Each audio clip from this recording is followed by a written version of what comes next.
Hello everyone, welcome to the Imperial Holonet. I'm JID123, And I'm Ridley Antilles. Hockey pads. And I'm Miracle. and I have a I'm question not- for you I'm not people. wearing hockey But I have a pants. question for you people. Ever danced with the devil in the pale moonlight? Or have you? I don't know. What? Ever What? danced with the devil in the pale moonlight? No. You're supposed to answer. Oh, Answer. That's what I ask all my victims. oh yeah, that's what I asked all my. Because I see, that's No, what I you asked my. Win it. I just find it fun. And never rub another man's rhubars. So yes, if you can tell by those two quotes, we're gonna watch Batman '89, the one that kind of started it all in a weird way. Wow, you just sounded very southern for a second, Joel. Batman 89. Batman '89, one of Big the Batman. Man, I'm 89, 99. 89, the year the wall fell, all beautiful, ended, all that good stuff. Good old '89. But yeah, that we're gonna watch that This movie. film. Backstories. I used to watch this a lot as a kid because I don't remember why, but it always seemed to be on at the time. I think this is one of the first Batman experiences, along with TAS and Justice League. I don't remember much. I just always remember enjoying it, and I still enjoy it because I just find it a lot of fun. I don't have much of a backstory with this. I'm not Captain Logan. I'm not Captain. Cole.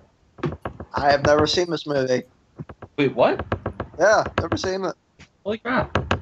But yeah, so for me, this is a film that I am just so torn on because it creates a lot of trends. It jumps out of the superhero films and whatnot, but it creates a lot of trends that I also blood into the comics that I hate and represents a lot of my least favorite things in the history of Batman. But I also weirdly enjoy watching it. It's a film that I think is absolute crap. Has one of the worst third acts of all time. Is just all over the place. Has no story. Has a horribly weak villain. Has some pretty bland performances for the protagonist. Has a protagonist who has a higher body count than his antagonist. A love interest who has no film whatsoever. A supporting cast who I think get at least 5 lines total. But it Not me. is still fun to watch, and it's weird because it has an amazing soundtrack, beautiful visuals, and again, the 1 or 2 performances that are good are just fantastic. That's not me making that noise. It's not me. What noise? That constant knock knock knock sound. I mean, Yes, that's. oh, sorry, I'm spinning my phone around on my table. That explains. Oh. Explains it. I don't know. I always find I it. spin my phone right. I thought I thought round, I was gonna get unfriended up and just nothing. like a record, baby. Like a record. You Yeah, said cut me me off. right, baby, right. Like Okay, so hitting on the more fitting thing would be to be singing that dance. Oh wait, we can't sing any Prince songs without we'll get sued. Yeah. Oh yeah, in memory Oh, of Prince. God rest Prince. God rest his soul. Anyways. God rest Prince. And yet, for some reason, this probably, besides Dark Knight, is probably the most quotable Batman movie. I think Begins is actually the most quotable. I don't know. I don't remember any Batman Begins. Nice, I think nice Robin quote. is- I think Batman is No, quote. done. I'm insulted. I'm insulted. I'm insulted. I don't remember any of those quotes. To be Oh. quite honest with you, I don't remember these ones. What? We need to watch Begins. But yeah. So Batman 89. I guess the only thing to do is to start. Right. I wonder what our fan base, what our one fan person will say about this film. I think Johnny likes this movie. Fine choice too. So I'm gonna be the Johnny one. does. There's not many things that Johnny hates. That's true. I think Johnny hates. All right. Let's Get begin. Johnny on here. Yeah, Johnny, make a top 5 list of things you hate in the comments. Right. I wish Captain Logan were here. So this film could probably get a better defense. And you get brownie points if one of them is Clinton. By the way, so if only Captain Logan were here, we could get Cap versus Red. But Cap knows the film sucks as well. That's what's sad. With Cap, it's like this tragic villain backstory where he loves this film. It's such a part of who he is, and then it just. Well, I wanna see who another says you can't super love crap. crap? Who says that? You know, my favorite movies are crap. Hey, Batman and Robin is a lot of fun to watch. It's a terrible movie, but it's fun to watch. What's sad is this movie isn't even good in an ironic sense. Some of its good things are legitimately good. Some of its bad things are legitimately bad. It's like the Batman Superman of its day, but No, because it's better than that, but also even more confused. But let's just get into it. this is back in a time though. Everyone, get yourselves up to timestamp 0 if you're watching this on DVD. I have it 2 times on DVD, and of course there's Netflix. I'm watching on Netflix. It's timestamps. I have the 0. Warner Brothers things on for some reason, so somebody. Okay, got it on black now. Press play right now. I would say if this film came out today, it'd probably be more hated because back in '89 we didn't have any standards for superhero films.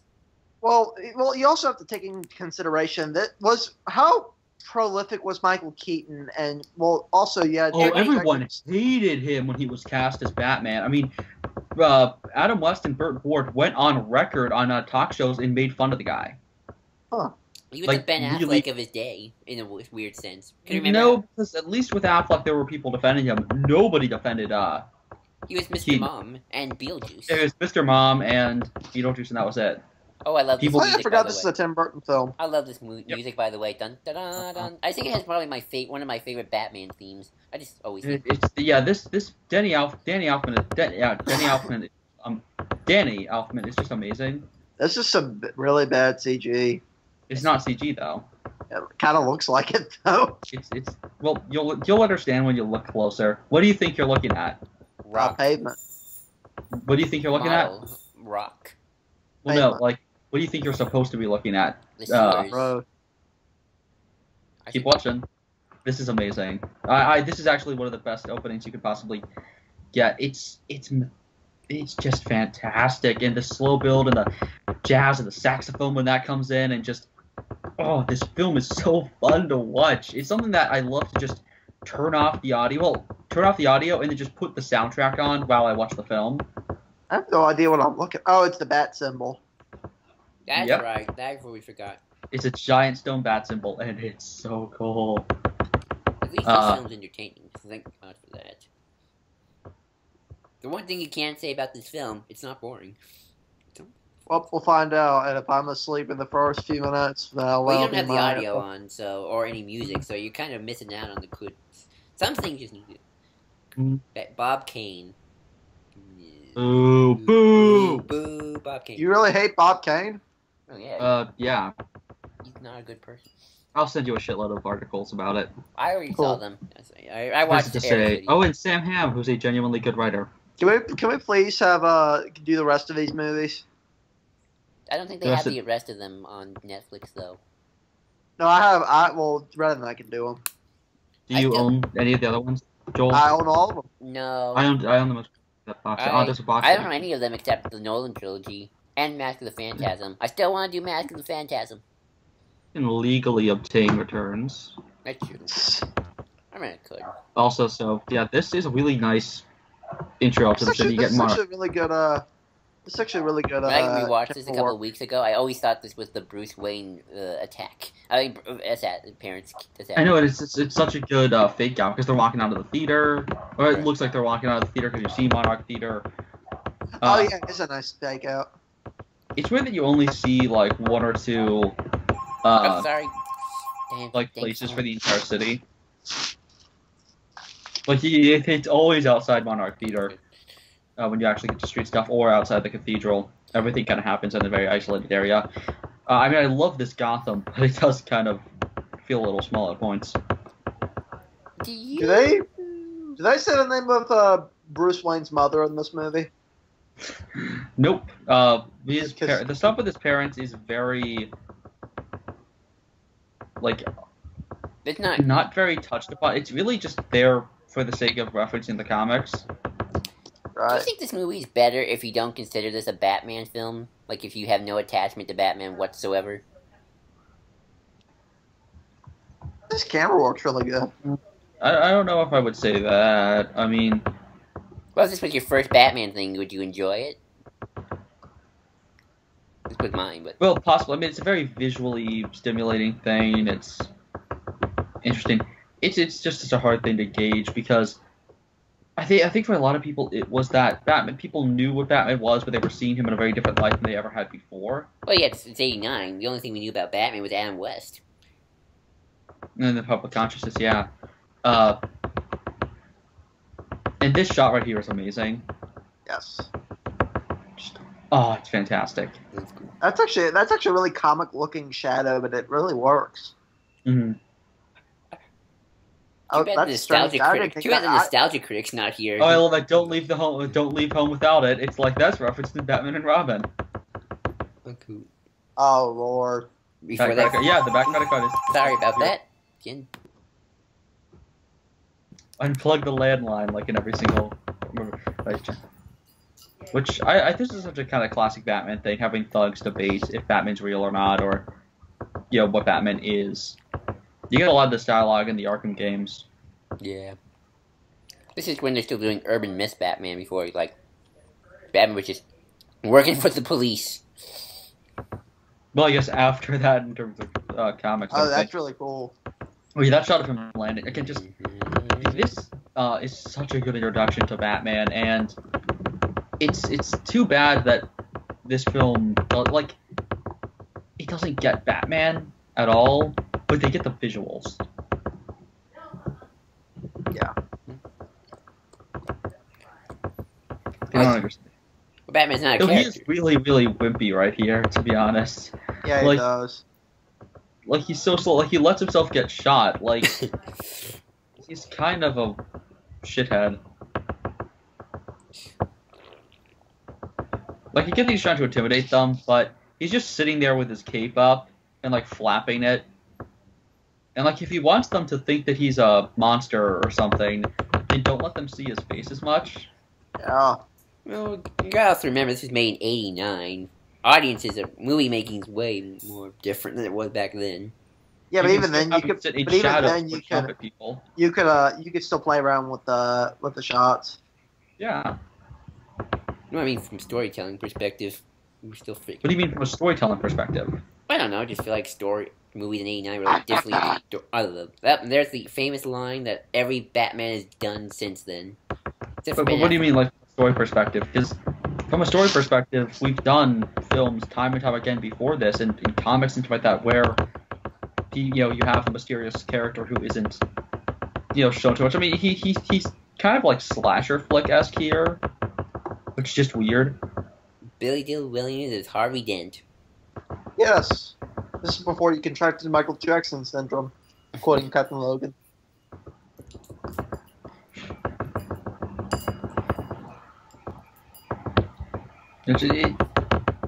I really wish he got more to do here. I mean, I like that they set him up.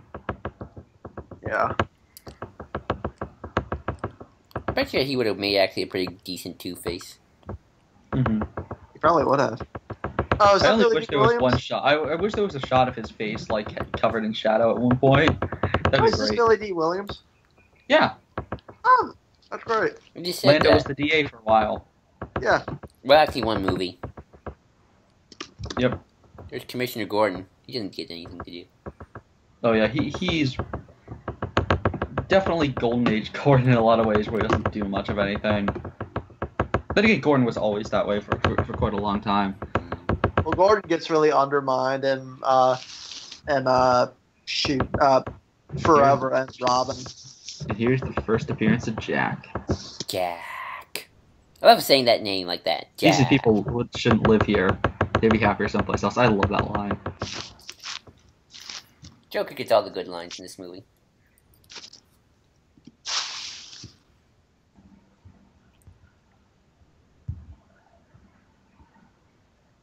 Wait, that's Jack Nicholson? Yeah. Oh, wow.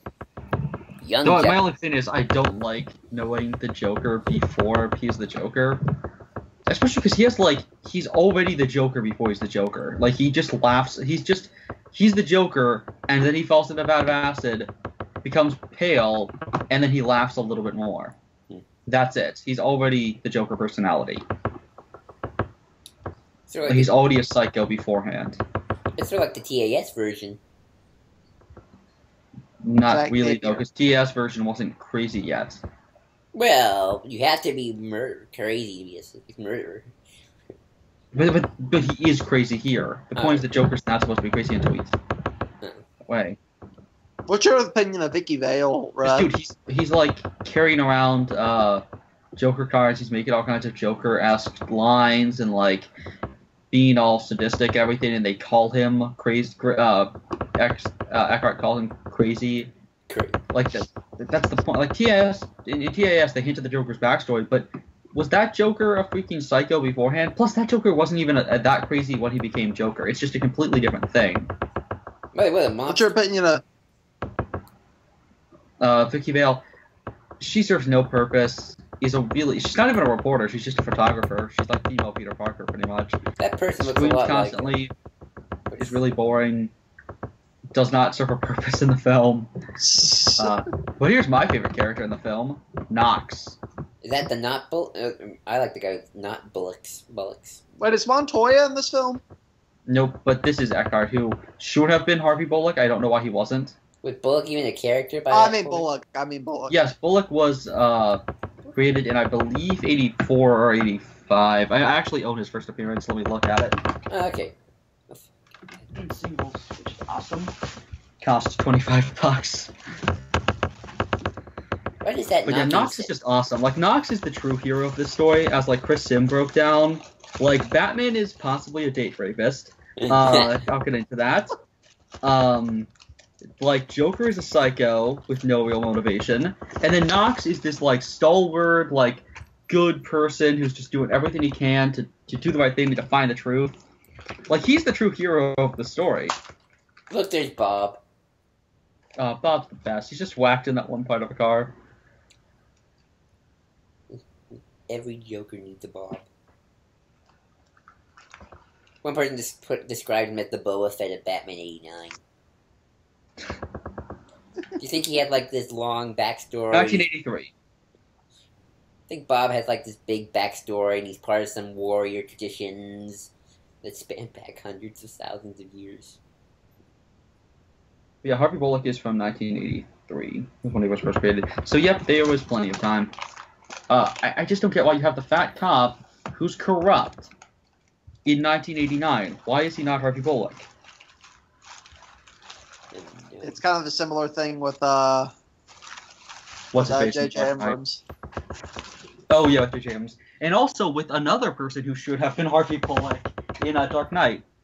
Hearst should have been Bullock. Or worse, or whatever his name is. Nobody likes But, Bullock. yeah. Nobody wants to use Bullock. Except for Gotham, who uses him amazingly. So they must have been big Bullock fans. Me spending your nights. Oh, yeah, I love... That's actually a really good setup. Because that's the implication of him being the one who told Grissom about Jack and an affair with Grissom's what's-her-face. I guess, Floozy. What is that knocking sound? There's no knocking. That's Red twirling his phone. No, I'm not even doing that. Dude, what's the... Not me. What is that? It's like a drum. Not me, I swear. There's a drum in your head. You can hear that, right? That's not me. That's a drum. I'm doing the doctor. Oh, and just yet again referencing Bigfoot to the person who's investigating Batman. It's like Dark Knight does that as well. Though I think Dark Knight does it funnier with the What's funnier is this actually looks kind of like the police department. Bob Kane trying not by Bob Kane. Yeah, boo. This actually kind of looks like the place in Gotham. Also, he calls Bob Kane, the person who signs his thing as Bob Kane, so I guess in universe is Bob Kane a dick. I love that.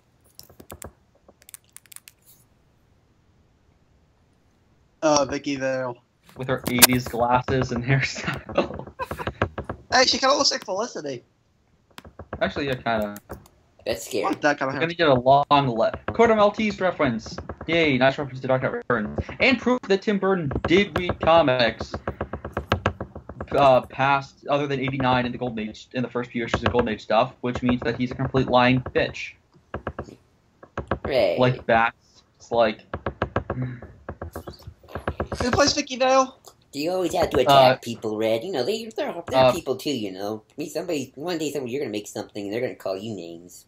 You know. Dude, he constantly lies about that. Like, he ripped off Kevin Smith and then cited like, well, anyone who knows me knows I don't read comics, but it's like he clearly ripped off one of Kevin Smith's Planet of the Apes things, and he always uses evidence that completely is false. We're allowed to see. You constantly criticize Zack Snyder in freaking way worse ways. Well, because he deserves it, man. He's crazy. Bert makes quality films. But he does. Snyder made Watchmen. I don't even like Watchmen. You see, that's all opinionated. How about instead of playing devil's advocate, we discuss the film? I see. That's why I don't like. That's why I don't like opinions. That's why I wish opinions would die. Okay, actually, then just mute your mic. And parried. Playing some. Also, he's already playing with Joker cards. He's already in a purple suit. It's like, just why is he the Joker before he's the Joker? I don't know. He's like 6 different characters in this movie, which would be it'd be okay if they didn't do the stupid thing of making him the Joker, like before he becomes the Joker. That doesn't bother me. Oh, there's the Joker. But the weird thing is they try and reference Killing Joke. Yet nobody gets shot in the spine. Like they try and reference Killing Joke because Burton always says that that's the story that he really likes. I'm surprised Vicky Vale didn't get shot in the back by the end of this film. But it was through the front. That's true, but still. He opened the door. But what was I trying to say? Joker's Joker before he's Joker. Yeah. Lots of Joker's Joker before he's Joker. And Joker will be Joker after he's Joker. Say that 3 times fast. Jack. But yeah, Jack's just already Joker, and it's just weird. My number one Wow, guy. he's really small. I know that guy from somewhere. They got a lot of character actors for this movie. Yeah. Oh man, what's his name? Yes, it's Lucky Dick. Jack Palance. Yeah, he looks like a mobster. Yeah, he probably played mobsters before. You're Lucky Dick. It's like, yeah, he already has a lucky deck. He already has a purple suit. He's just already Joker. It's weird. I don't know. I just don't think that stuff that bothers me. I don't give a shit. Like, I don't understand why it bothers people. I just find it so odd. Because the point is that he becomes the Joker. There's no transition there. I don't know. I just think it's still something stupid that people just need to get over. Then this is a film that you shouldn't think. But that's not a good defense of the film. If it doesn't stand up on its own, I mean, even on its own merits, what's the point of having him fall into the vat of acid? I don't know. It looks cool. That's why. But that's bad writing. Therefore, still a flaw. Or is it? Pretty sure bad writing still counts as a flaw. There's Alfred. Oh, there's Michael Gove. He's the Alfred. And Michael Gove's Alfred. I actually do like in the other movies. Because he stays throughout all the other movies. There's Vicky Vale in a white dress. Yes. The So, wait, have we officially seen Bruce Wayne yet? Nope, not yet. We're about to. In there he is. There's Michael. There's Bruce Wayne. There's Michael Keaton. Oh, look at that hair. 80s hair, my friend. 80s hair. Oh Lord, it looks like my hair but less stylized. The 80s. I have hair very much like that when it gets curly. Anyways, he looks so awkward here. He doesn't look like the Playboy. Nope, he's the crazy man in this movie. Yeah, he really portrays that too. Well, he's Michael Keaton. He's pretty good at playing crazy. He could have actually played the Joker. Probably. Michael Keaton as the Joker. That's what they should have done. They should have had Michael Keaton play Batman and the Joker. Would have been amazing. I know, exactly. So we've just decided that Michael Keaton should have played Batman and the Joker. He should have played everyone, make it a one-man show. Probably Yeah, but done it too. The sad part is that Bruce Wayne looks kind of crazy in this film. Mhm. He doesn't come across as the eccentric playboy. Oh yeah, it's horrible. None of them Like, not even. It makes looks- no sense why people expect him to be Batman. Yeah, he looks so awkward. And it's really inconsistent because like everyone's at his house. They imply that like his name tag was there for that dinner for Harvey earlier, but then he's not involved in this stuff.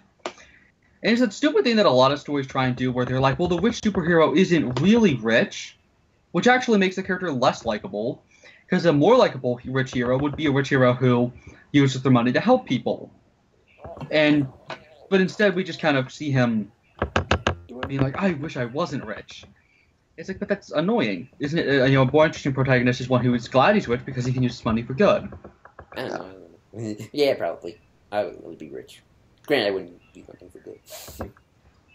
Look at all So this. how did Bruce Wayne just pick up this? I wish I had this stuff. I want this. Wait, This how- might have been an implication that he Oh, that's not Bruce Wayne. Wow, Well, that guy's it- really drunk. It's it might like have been an implication that, which was why did That's Bruce Bruce lie earlier? that's Bruce Wayne. He tried this to get chicks. Also, some of these lines are ad-libbed, or one of them coming up later. I have a good This feeling. man must be king of the worthless guy in America. I love that. He must be king of the wicker people. That's an ad-libbed line by Knox's actor. Cool. I have a feeling a Who's lot awesome. of this film is ad-libbed. Well, And shit. most of the Knox's lines mostly are like when he calls Bob Kane's character a dick. Yeah. So why didn't he lie about being Bruce Wayne? I don't know. Yeah, it's kind of what a crazy person would do. Are you crazy? Because that's what a crazy person would do. Hey, he wants to get nuts? Let's get nuts. That's the thing. Batman's just fully insane. Everybody's insane in this film. Yeah, and he was doing the Zack Snyder thing before Snyder even did it. At least Snyder got an Bruce Wayne who at least dealt with character stuff a little bit. Yeah, kind of. More cases of champagne. Oh, he has more. Wait, has Batman always? Never mind. Has Batman always been what? Nothing. What? Nothing. A crazy What? person? It's just weird seeing other butlers other than Alfred. Well, I think he's It's a just party. there. They hired them. Yeah, you know, That's you hire fair. other people to serve. It's for just, your it's just, it feels awkward. party. No, not really. I mean, you hire people for a It's like party. Rosita, who appears only once in a while on Arrow. Yeah, exactly. Yeah.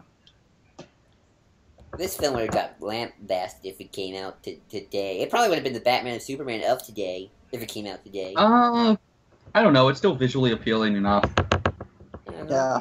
I don't know. Visuals can only get you so far. I think Batman vs Superman is kind of visual. Wouldn't make it a Michael good Keaton. film, but It's amazing how young Michael Keaton looks here. It's the 80s. He came out with Beetlejuice. Oh, the rich. You know because why they can there's- afford to be. I love that line. this Bruce guy looks. Wayne. I love Knox. He's the best character in the movie. He looks even crazier than Batman. How is he crazy?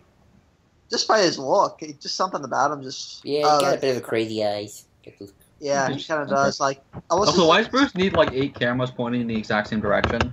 that's a good question. Also, he has glasses, which makes no sense. Why does Batman have glasses? That make me really scared.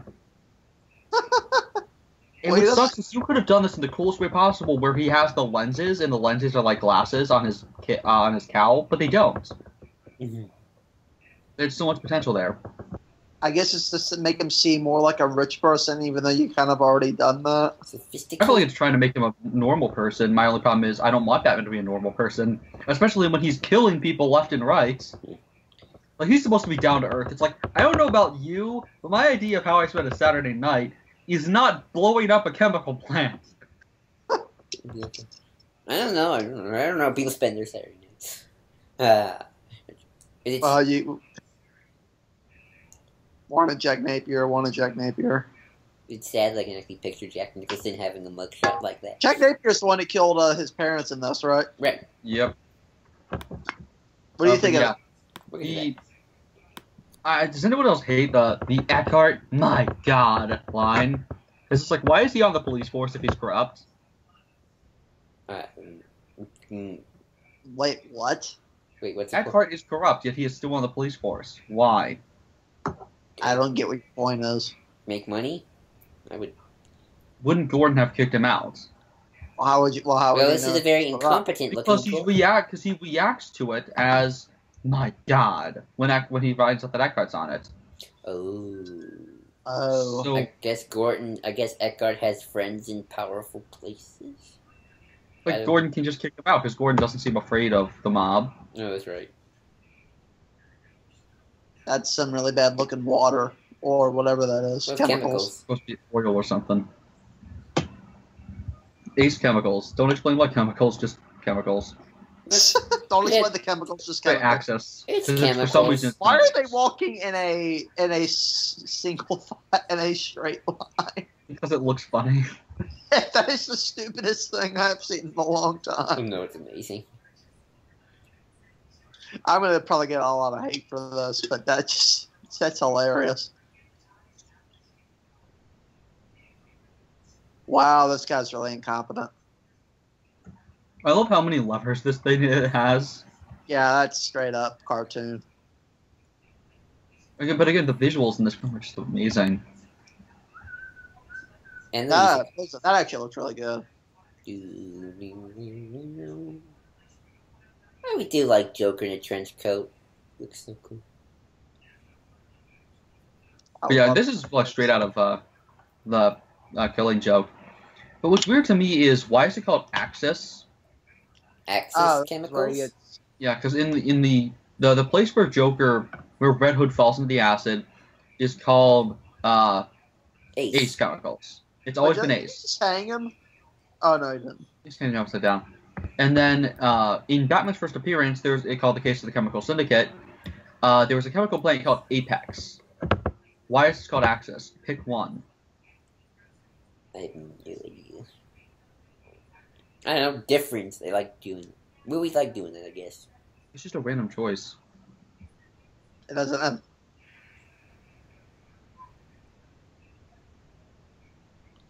How much income do you think Gotham makes a year?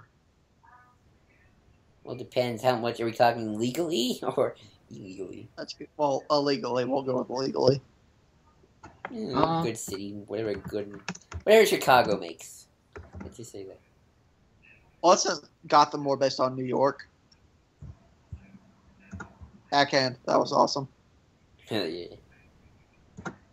Run up the stairs. You better run, Yeah. run. Oh, that's amazing. Da, da, da, da, I'm Batman. This is epic. It's like I'm Batman.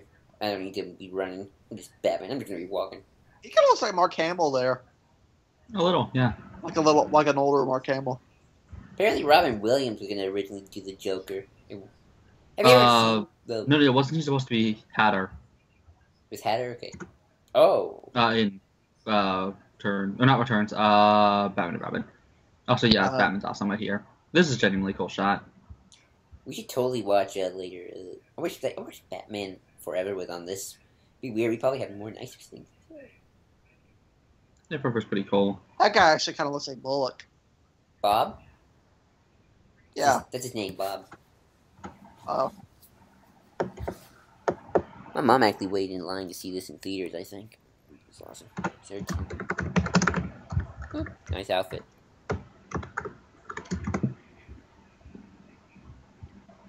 Wayne Enterprises brings in 31.3 billion Oh wow. a year, So he's literally one of the richest people on the planet there. and that's just in the Nolan trilogy. Oh wow. What's in the comics, though? I couldn't find it. Well, let's just go with that for now. I love how Eckhart looks so bored. I mean, He just kills that cart. He looks like he's on Worst drugs. death ever. He looks like he's on Yeah, drugs. that was the worst death ever.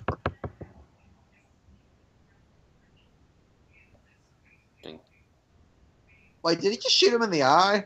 No, he deflected it, and then it hit him in the face. Oh. Have you ever seen the Nostalgia Critics whole thing about '89? I bet you love that. Yep. That Wait, did he get shot through the mouth? Yep, that's why his face needs to be reconstructed into a smile. kind of makes sense, I think. And chemicals that give you, well, I guess in this movie, nothing. It's like my plastic surgeon always says, if you gotta go with a smile. Yeah. And it's the best laugh ever. I love that line. Joker has some good lines in this film. Well, his gadgets are actually used really competently here. I'm Batman. This is probably the best sequence of the film. Yeah, it actually is really good. I love Purple Wings. Oh, that's a great shot. Axis. And it says Axis with an X. Like the Axis powers. Oh, here we go. Which actually, this film supposedly takes place in like 1946. Really? Yep, according to the newspapers. Papers. Well, that's a weird. Well, that's a weird name to give your chemicals. You're naming them after the enemy. I always thought it took place in random time period. Why does Vicky Bell look like It's she's vague gonna about it protect him? because certain things clearly take place. Harvey Dent would not Wait. be an attorney general in 1946. At least this one. Hold on, let's see. Yeah, 1947 because it's referencing Truman stuff. 1947, 1947. They're all wearing clothes. The guns are all from 1947. Vicky Vale, who's the outsider, looks like she's from, is from the 80s. Again, 47. Everything hints to 47. Except there's Prince. So Wait, Prince is is from Vicky Vale? Wait, And a correct me. boombox. Is Vicky Vale having relations with two men here? What do you mean? She's with Bruce Wayne, and then she kind of cupped that Knox's face. She wasn't with Knox. She was working with Knox. Oh.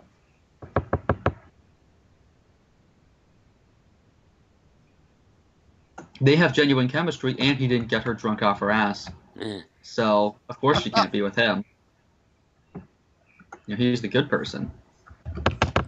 People like the bad boy. The date rapist bad boy. Yeah, that makes sense. Yeah, pretty much. I mean, works. That's how Twilight did it. I hear things. I don't watch those movies. You know what's sad is I've seen all those films, and that actually does make sense. I don't like. Correct me. To be fair, I don't like those films, but I have seen them. Is it true that Jake is actually a decent person? Which one's Jake? The werewolf kid. Well, he kind of falls for before the born end. child. Before the ending. Before that. Batman. Batman. Yep, they're eating their... Why did they change from soup to like steak and pasta? That sounds like the worst combination of all time. I know, it's weird. I actually like the scene where Alfred's talking about little Bruce Wayne. I just find it just cute. Well, that is, if she's trying to imitate being drunk, that is the worst drunk imitation ever. But again, Bruce gets her drunk. It's horrible. Maybe Like, Alfred does. Ooh. Then that makes Alfred even worse than the fact that Bruce doesn't fire him immediately. Maybe The maybe they Superman drink. conspired. Superman. Superman can't get drunk. Bruce doesn't drink, which this is what bothers me. In the comics, Bruce does not drink alcohol. Like, ever. I mean, there's that awesome line from Dark Knight Returns where he said, where Gordon says, remember how you had us all going back then? You and your ginger ale of yours made up for that, or made up for last time since. Did he makes it drink in the easier. Nolan films? Makes what easier? Makes it easier. Makes what easier? Staying retired. Does he drink in the Nolan films? I If he does, he just... I don't Yes, see he it. does. I don't think you see him drink in the Nolan films. He drinks. The only thing I think he drinks is OJ. Okay. And of course, the weird medicines. What? And of course, those weird medicine things that... He doesn't drink that. Oh, he doesn't drink it? Okay, it's a shot then. He sniffs it. Okay. Some of it is very much. I love that. Some of it isn't. It's like what?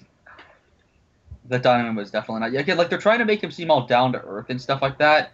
The problem is he doesn't feel like a real person because he's a murdering psychopath. Well, do you think part of that might be Keaton's performance? But Keaton makes him feel more like a normal person, and the dialogue tries to, but then all of a sudden he starts killing people. Well, I don't know, because from what the vibes I'm getting from Keaton, he plays it very, very eccentric, but not in a good way. I guess I think he's well, that's the problem is he played Beetlejuice, so he's always like overly eccentric and creepy. That's true. And here's a scene that always gets recreated in everything. Not just Batman, I mean just everything in general. Oh yeah, Scarface from Punisher, Warzone, all this stuff. The mirror is great. He breaks it. My God. And his laugh. Of course. I think Jack Nicholson did a pretty good Joker laugh. I'd buy it.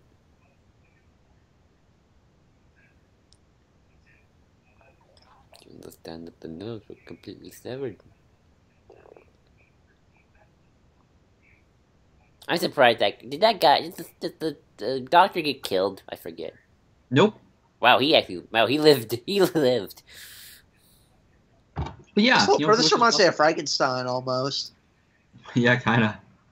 He's dancing. Why his skin doesn't look bleached there. They probably just didn't put on the makeup yet.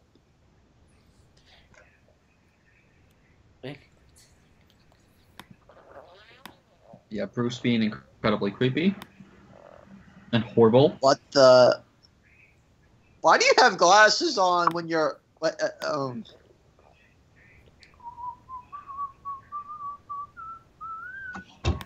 He wears glasses when he's doing it. Hey, sometimes you gotta wear glasses. You gotta wear just specifically glasses. Yep. Ooh, I love this scene coming up.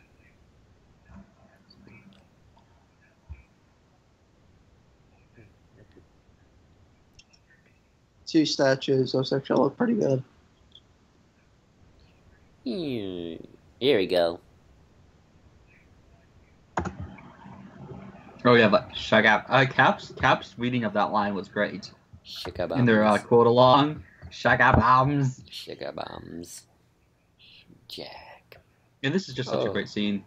The music here is fantastic. Another problem is this would be a much cooler scene if he wasn't already a creep beforehand. Like if he wasn't a sight. Also, look at his neck. There's a purple splotch of makeup accidentally. Oh yeah, I've heard about that. I've heard about those. Pay attention. I know, I've seen it before. I'm talking to Cole then. Oh, okay. Also, I love the tries to grab the gun. It's like, don't bother. I love the music they're about to play. Mm-hmm.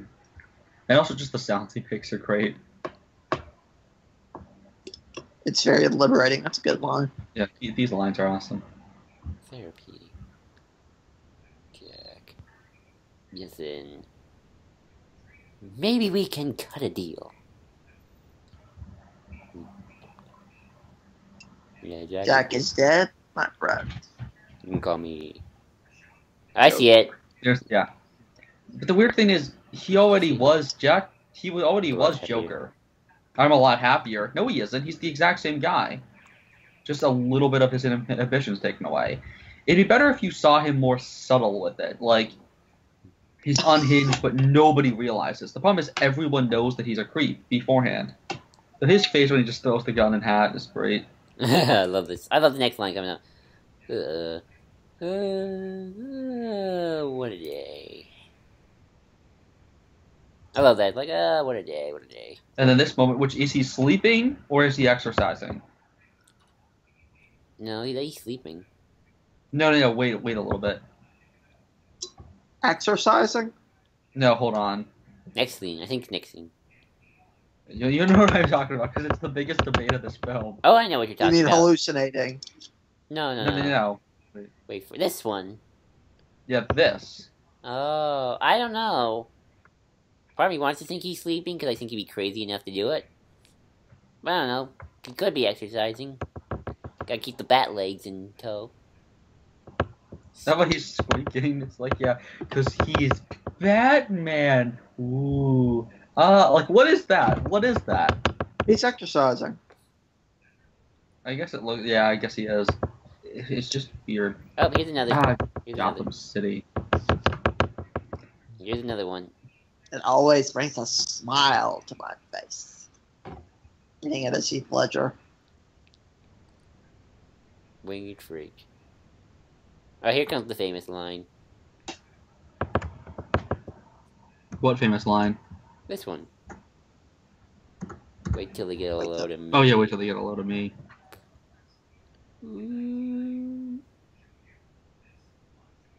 But again, the problem is they've already gotten a load of him. He already was around.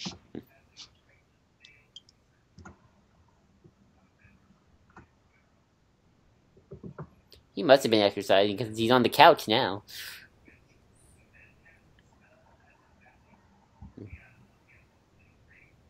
Actually, the one good thing I'll say about Batman v Superman. Also, hold on.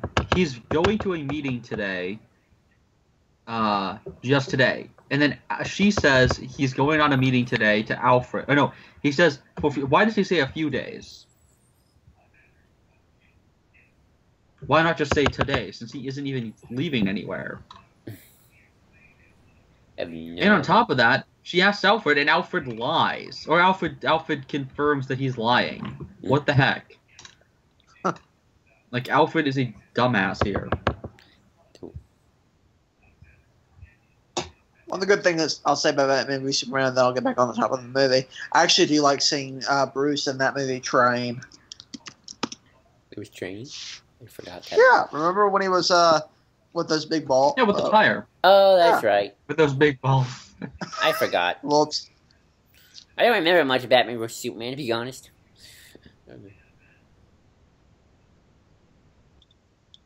That girl's face. Don't believe what happened to me today.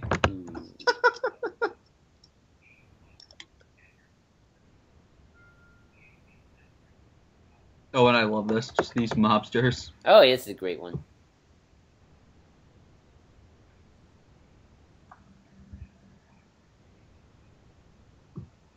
Oh, Albert Einstein is a criminal now.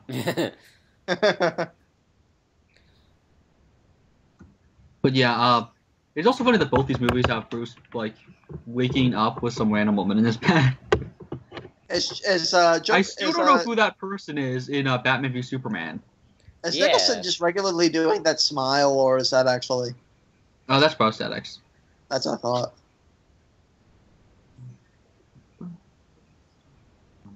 Oh, I love this scene coming up. Yeah, I love this. Oh, we got a live one here. So many great lines from this movie.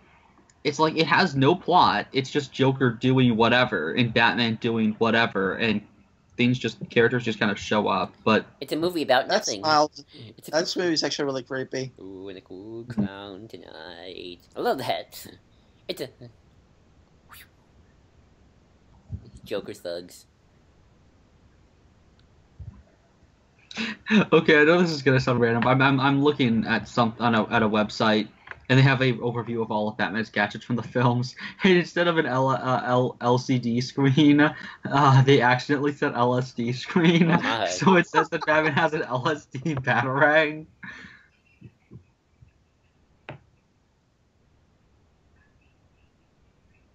Thought I would add that. Now get out of here. Oh, I love that. No, the best line's coming up.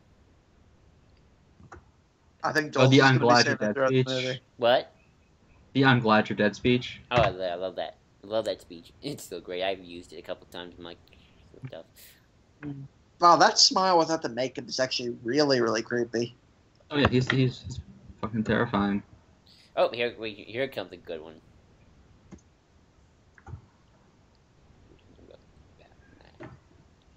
Oh, and Bob.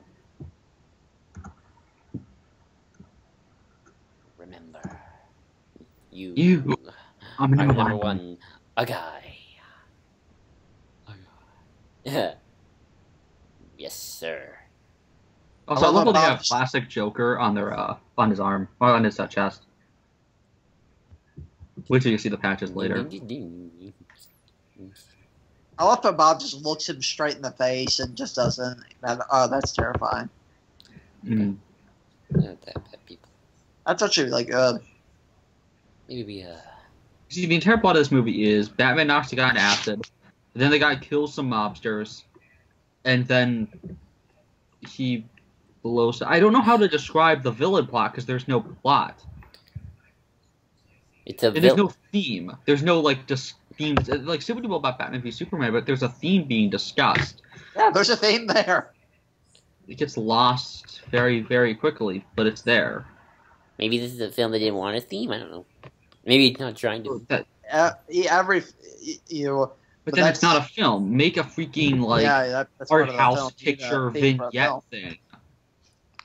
Well, this is Tim Burton, so clearly he's doing something. Especially the next one would.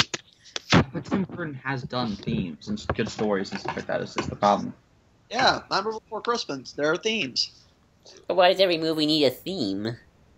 Because that's what a But why because does a it need movie is a story being told through actors performing. But why do you need a story? Do What- a freaking silent animated film if you don't want a theme. But even then, animated silent films have themes. They have purposes.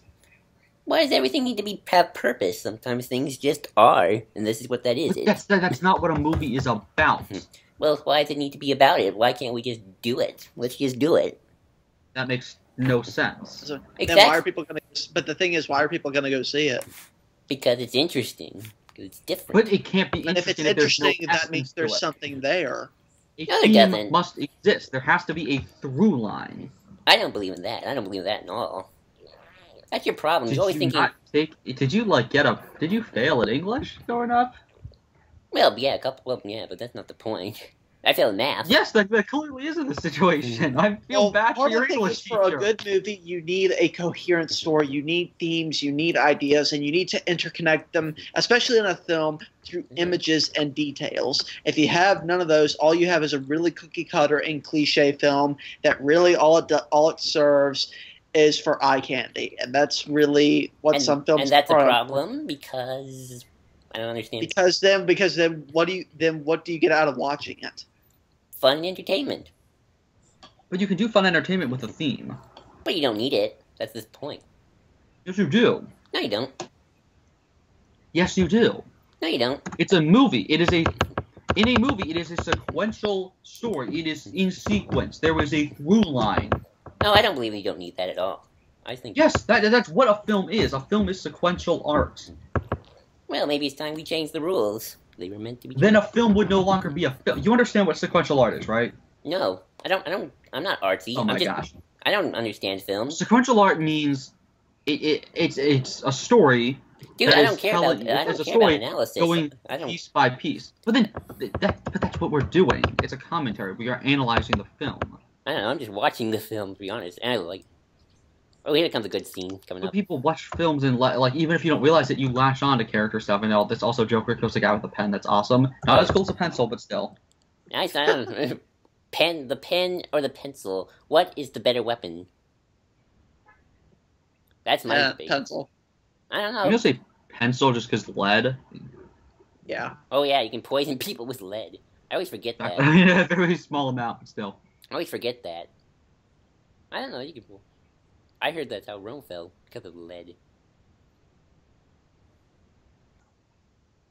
There's just a weird random mime with a Joker thug. Mimes are terrifying, by the way. A really chubby mime. Nobody. I love that Michael. He's just there. There we go. He just gets shot and then he just doesn't. Just way too. Like he's just like, the fuck is going on? Hey, there are a bunch of mimes in front of me. I'd be like that too. No, I'd be screaming. Oh yeah, mimes are horrifying. What's scarier, clowns or mimes? I love Cat. Well, dude, that was a discussion from the Daredevil Marvel Misfires thing that panel that Eric did years ago. I And would- Cap asked that, and they went 15 minutes just talking about what's scarier. What did they conclude on? Clowns. But I love how Cap's like, they make you think they're in a box, and then they're not. He kind of looks like Penguin here. He looks like I saw it all. he looks like something. He looks. Killed. I don't know.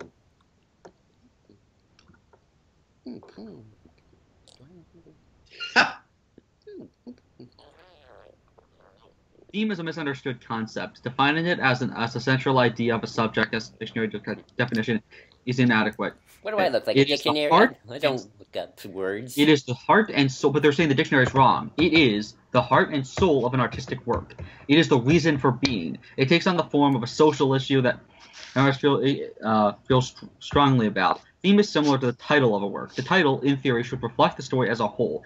Many, of course, do not. How Cap's like probably the one writing this. Just waves to Bruce Wayne. Wait, he got shot, and he's just... Exactly. He doesn't, and she's like, "You left." Like, this scene makes no sense, and it's just really weird. What Bruce Wayne is Wait, what happened? I feel like Nope. I need to rewind that scene just to figure out what the heck happened. Wait, did he get shot? I missed that. Yeah, he got shot. Yeah, he got shot in the shoulder. I didn't see that. I missed that thing. That's how quick it's abandoned. Like, didn't see show. What? What happened? I'm confused. Okay, Joker attacked those mobsters, and for some reason let all of them leave.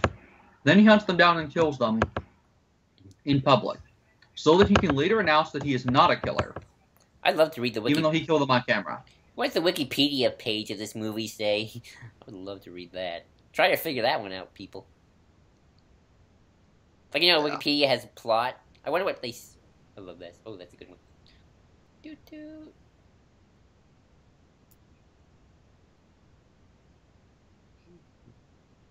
The mayor of Gotham City, Mayor Borg, orders District Attorney Harvey Dent and Police Commissioner Jim Gordon, Pat Hingle, to increase police activity and combat crime in preparation for the city's bicentennial.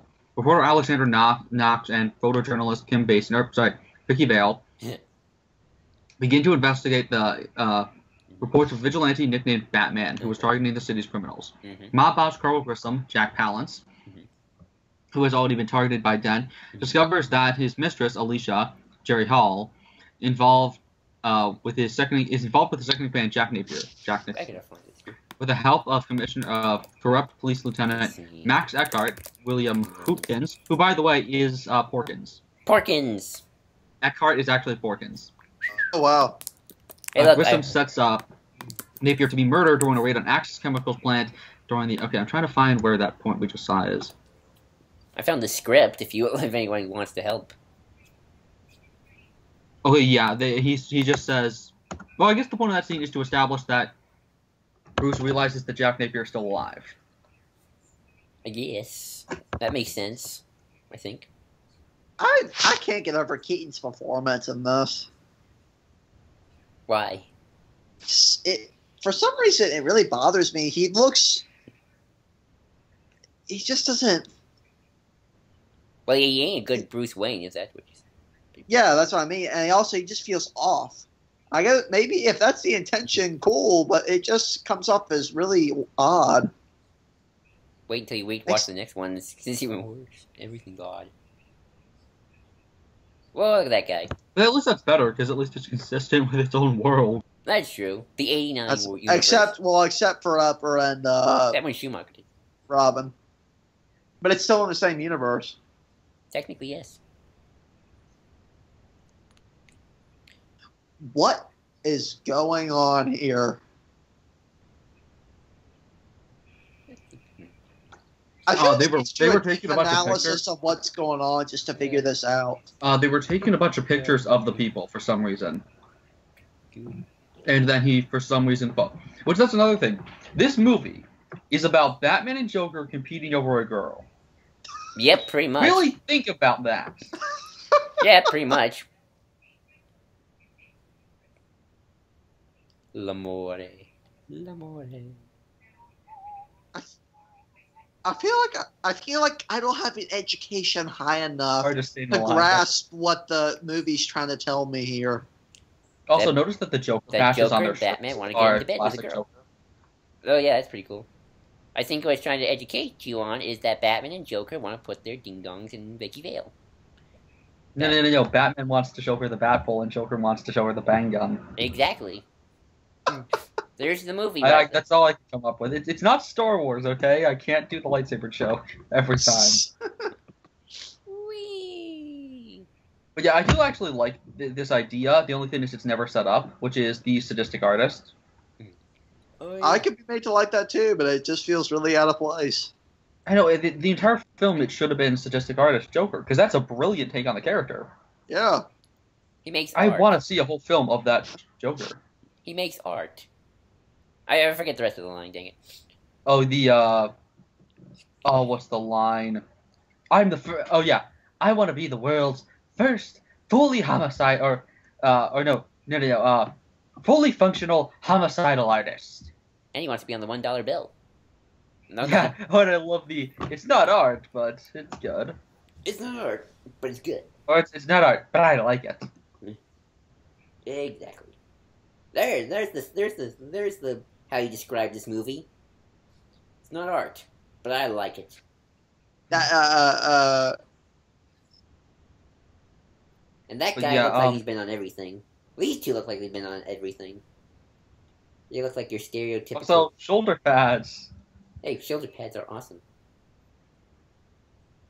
Also, these two look like they've been on everything. The guy on the right does.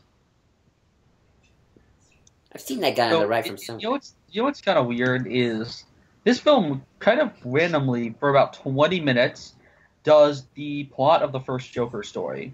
And that was also done for Laughing Fish / Sign of the Joker, which was also done for Man Who Laughs, which was also brought back for Death of the Family. And Killing Joke. Does Killing Joke. Batman Returns, too. Oh, it's not in Killing Joke. Oh, I'm talking about... No, I'm saying it does Killing Joke with the Ace Chemical stuff. No, I'm talking just about this. But I'm talking about a specific story that was remade a bunch of times, which is the idea of Joker sending Smilex, or whatever the heck you want to call it, depending on the version, to people. Yeah. And affecting them by it. And it's just here for 20 minutes, and then it disappears. In fact, funnily enough, I feel like... Oh, I love it, not an actor. And Brand X, that's great. I love that. Not an actor. Oh, no. Just this ad is hilarious. Love that Joker. Loves that Joker. And again, I do like this. The only thing is, it doesn't. It's barely in there. Oh, natural. Only your Undertaker knows. Like, this is one of the most fun parts of the movie. I love that. That's the gag. Like, chances are you've bought them already. Like this, it makes no sense because supply and demand wise, that stuff that he just made probably won't be shipped out for months on end. And even if they were, it won't be put onto the shelves for months. That's not how this stuff works. It does in this universe, apparently. Doesn't. So also that picture that's hidden for a few seconds. That's actually of the actor who played Young Jack. Ah, cool. Oh, okay. He could have been a good Joker, too. Oh, yeah, he's a better Joker, I think, in terms of, like, just fitting the character. He even has the long face. Yeah. He should have... Too bad he's probably old now. They can't believe... Well, by the way, he says, chemistry. Jack Napier is actually a former vet, apparently. If you look closely at the file. He's a what? A vet. A vet. He specializes in explosives. Oh, that kind of vet. Okay.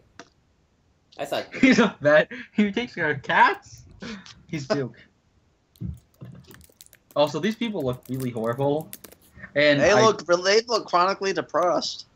I don't get I get the joke, but it's just kind of random. One wonders what went into the making of this film. But again, like this joke, this should have been like the plot of the movie, but it's just like a footnote in the second act. It begins and ends in the second act. Oh, I do love Dent because like everyone else is like having all this trouble, but then his hair looks fine. That is some slick back hair. Yeah, he reminds me of the guy. He reminds me of the guy from Spy Kids, the father. Which guy? Oh, you mean? Oh, with Zorro? No, Spy Kids, not Zorro. Yeah. Yes, he played Zorro. And Che Guevara. Yeah. Yeah, that guy. Yeah, Cortez. Yeah, that Mr. guy. Cortez. I forget his Yeah, name. Guy Williams. Yeah, him. Wait, no, I wish sorry, that guy was got more work. Wait, no. Is that Guy Williams? Yeah, it is Guy Williams. I know. Wait, is it? Tyrone Powers. Wow, we were way off. No, no. It's not Tyrone Powers. I'm making a joke. Oh, Because Tyrone Powers was the person who played Zorro in the film that Dark Knight Returns specifically says Bruce watched in Mark of Zorro. Because there's two Mark of Zorros. The Tyrone Powers version, which Dark Knight Returns references, Tyrone Powers in the Mark of Zorro, is the one that Bruce watched with his parents. But actually, the entrance to the Batcave in the sewers is Fairbanks, because Douglas Fairbanks played Zorro in the original Mark of Zorro from, I believe, 1929. Huh. The more you know. And knowing is half the battle.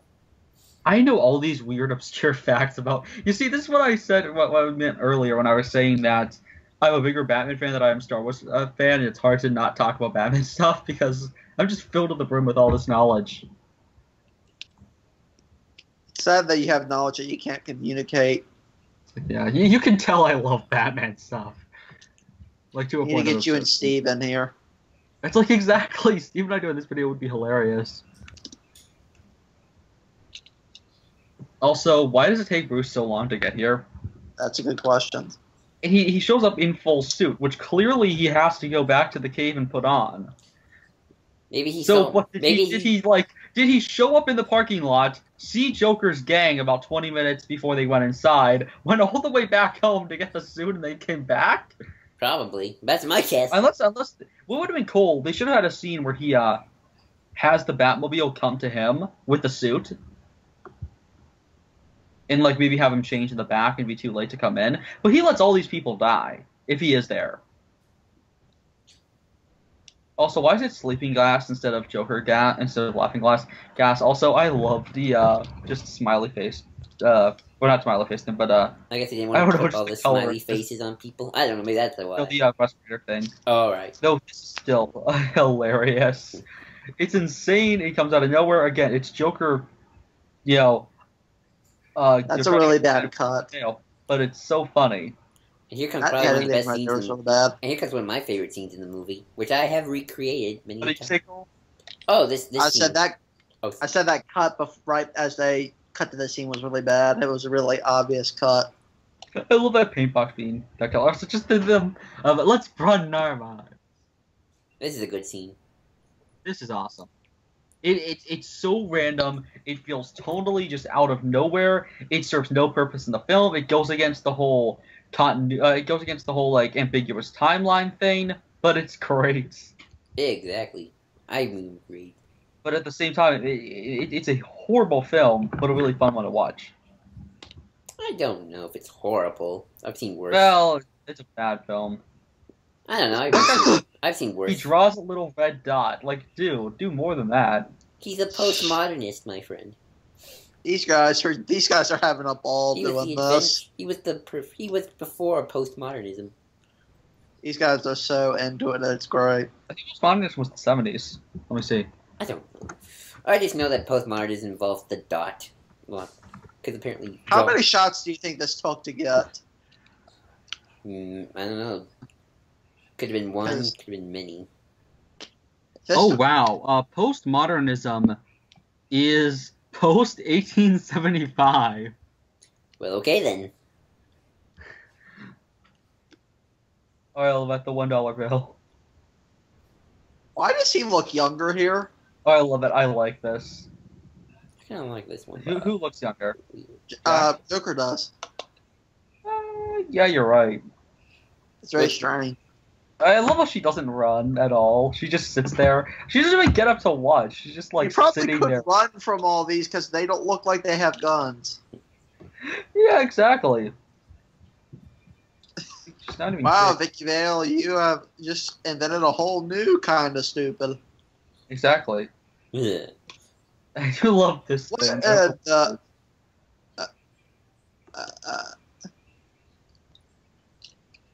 I feel like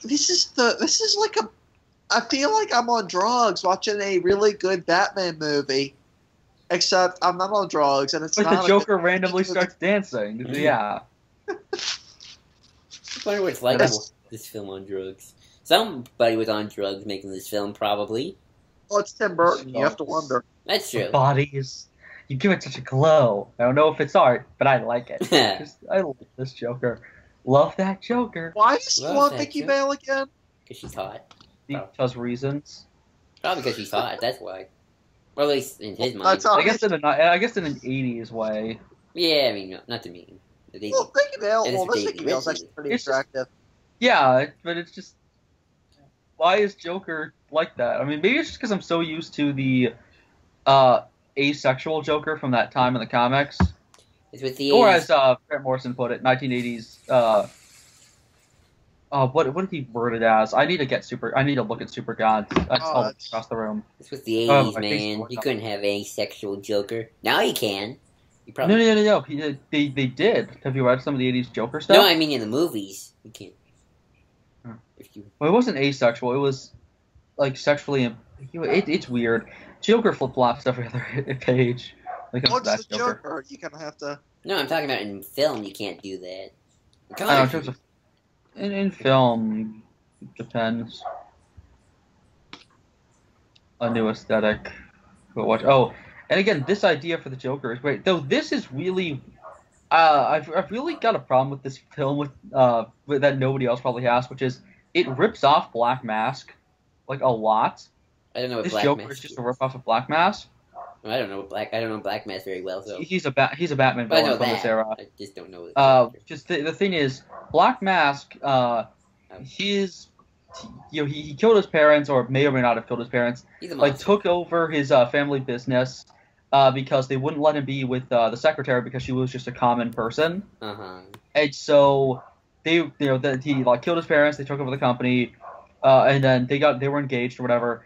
And then he screwed up and, like Joker, sent out a bunch of chemicals that affected people and made their faces all messed up. And the result of this, because he made a mistake with the chemicals, because they were Janus chemical or Janus makeup or Janus cosmetics. And what happened was he lost all his money. So then his fiance leaves him.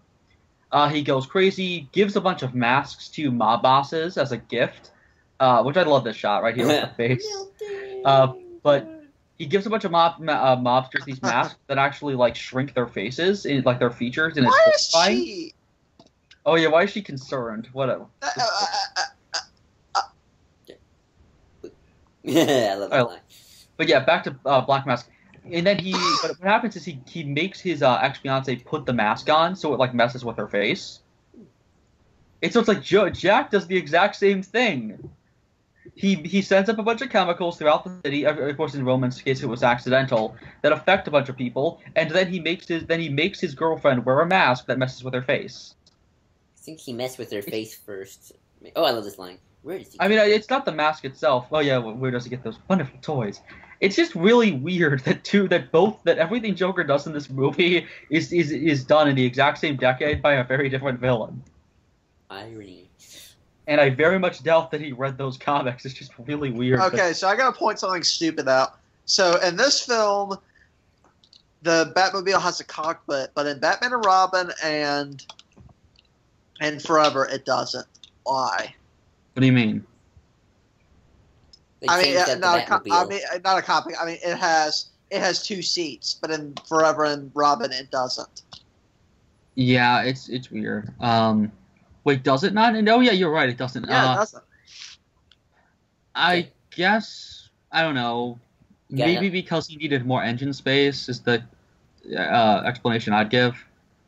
I guess. Though what's weird with this one is the same problem with a lot of Batmobiles that I always have had, which is that what happens if Batman and Robin have a third person they need to put in there? Yeah, that's my point. Like, I mean, at least with this one, Batman and Robin can fit in, but even with two, where's the third person? Like, if they have to carry Gordon. I mean, I guess they can do the Arkham Knight thing where you just put them in a car seat in the back of the car. I'm not even kidding. In Arkham Knight, he puts Gordon in a car seat. Yeah, that makes sense. It's hilarious. Oh, so she screams, like, the entire thing. It's kind of annoying. That's And actually, by kind of annoying, I mean, I wish somebody would just stab her or shoot her already. You were right about, Joker needs to do the Killing Joke thing, but just aim a little higher this time. oh, I'm horrible. Also, this shield is really badly saved. That we saw a while back. Oh no, it's about to happen. Yeah, that's bad. That's Yeah, bad. that's actually not too bad. Could be a Yes, little worse. when it comes off, it looks weird. Yeah, that's bad. I do love these Joker cars. They're awesome. Yeah, these Joker cars. This is just. So, has Batman killed anybody yet? Couple guys. Well, do we count? He did? I don't know. Do we count the people who died at the gas? Well, those people. Well, that's bad. No, that's not necessarily his fault. It's just a really confusing thing. Although I do love how she says her phrase, or in a little bit. That joke is great.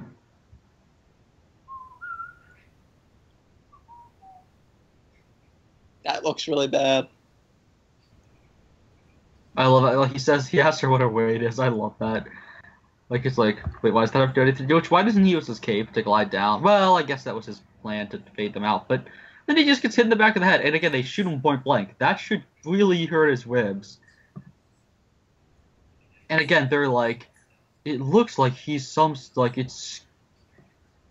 they're like, it's body armor. Like you should have known that was body armor the moment you saw it. She gets the Also, camera out. She's an idiot. Also, where was that camera? That's a good question. So was he faking them out? Why did he just sit there while they tried to take his mask That's off? a good question. He didn't really need to. Exactly, it's just weird. And also, these lighting effects when he punches somebody were also used in the first scene when he fights people, where you see like a little bit of a flash of light every time he punches someone. Also, this is a completely different movie. The moment this ninja guy shows up. Ninja guy. Ooh. Why is there a ninja guy in a Batman film who's working for the Joker? I guess the mob has ninjas on their team. Where's Indiana Jones's gun when you need it? I mean, also some of these close-ups from a few seconds ago of Keaton's face were not Keaton. Oh, really? Yeah, they don't look like Keaton. It looks really weird. But yeah, I can't tell that bad lighting on that my does not computer. look like Keaton. That does not look like Keaton. But yeah, I do love that kick. Oh, here comes the great scene. Oh, I love that. Him just being like, Good. job, run away. Nope. I'm out of here. Please. Maybe she kept that camera in her dress. In her bra. Oh yeah, and by the way, Bruce didn't Bruce didn't see that meeting when he found the film later in a really creepy moment. That means that he was already feeling there, which is just disturbing. Feeling what? You'll see what happens later. It's genuinely disturbing, and Burton's kind of like doing a fake out, but it's kind of fake out that you never want to think about with your protagonist. But you made more than 108. Oh, really? It's like, yeah, why would you ever think that a girl would be 108? Unless she's bulimic, that is not going to happen. Also, this is awesome. Just Batman driving his car. With the leaves blowing. Oh, this is awesome. Like, this is what I want from this entire film. And look, turn on your soundtrack if you want, because the music is just fantastic here.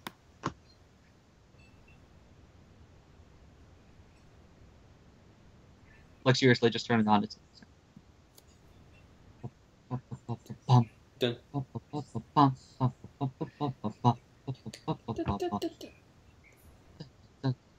like, this is just fantastic.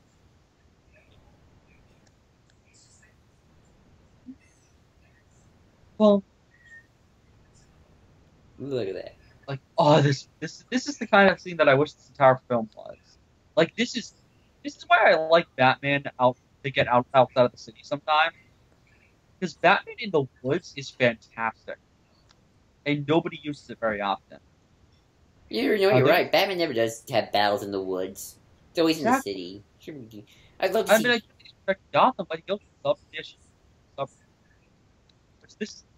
Why is she in her back with him? This entire thing is this is one of the best. I love it. And his back game looks fantastic. Oh yeah, I mean the back's really fake, but still. Until it gets remodeled. Well, and also until you get a really creepy moment coming up, but still. What do you think? Who had the better Batcave, Nolan or '89? Nolan never had a true Batcave, though. As a fanboy for the Bat Bunker, I guess I would say Dark Knight's Batcave. Well, I don't count that as a bat cave because it's a bunker. A cave has to be. But it's Batcave too, as it's called in the comics. That's true. I consider it to be a Batcave. But How does he have a bat and a cage. Yeah, why is that one bat in a cage? I always like to think that he just like misbehaved, so Batman put him in a cage. Also, I love to look at this cave with the ladders. Just it's really cool. The only thing is it's very spaced out in like a problematic way. I don't like my very like close quarters Batcaves, but it's almost unnecessarily all over the place. It still looks full. I just wish we got more of it. I wish this film was more about Batman, but it isn't. It's about Joker. Joker's not interesting. Also, she keeps trying to look at his face, and I love how he's just like, really? Like, you're gonna do this while I'm trying to save the city? You're gonna care about your story. Poison only works when combined. This is clever. The only thing is, again, the entire plot thread disappears.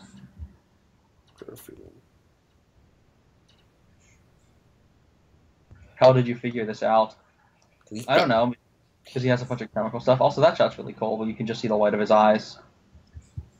I can't wait to get the day when we have a Batman who we can't see the eyes. Like we do like the end. You know. Like we do the Deadpool I want the comic book white eyes. Hey, and this shot right here is fantastic. Like, do a Deadpool thing. Work with Deadpool. Well, we're doing with Spider-Man right now. Oh, yeah, that's Spider-Man too. Yeah, exactly. Just use that technology. You're not normal, are you? It's like, what? The guy in a... This isn't exactly a normal world, is it? I do like that line. Oh, and then you have something... This is a really creepy moment.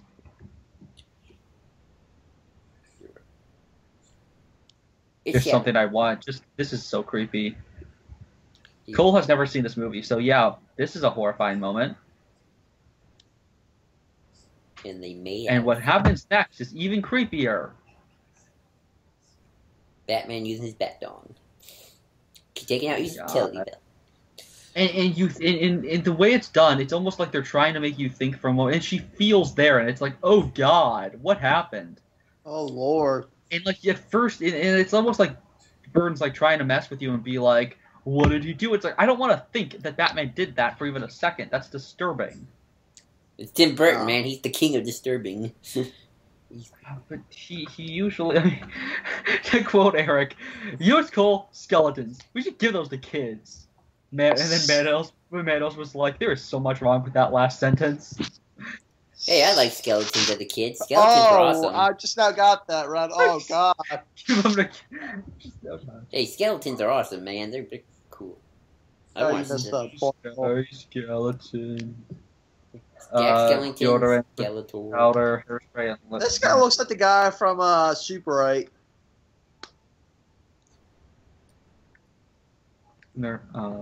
Of the Batman, friend or foe? I don't know. He's still a mass murderer. Well, he hasn't killed anyone yet. I've given a name to my pain. It's Batman.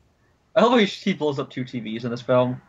Wait, can a shot really blow up a TV? Yeah.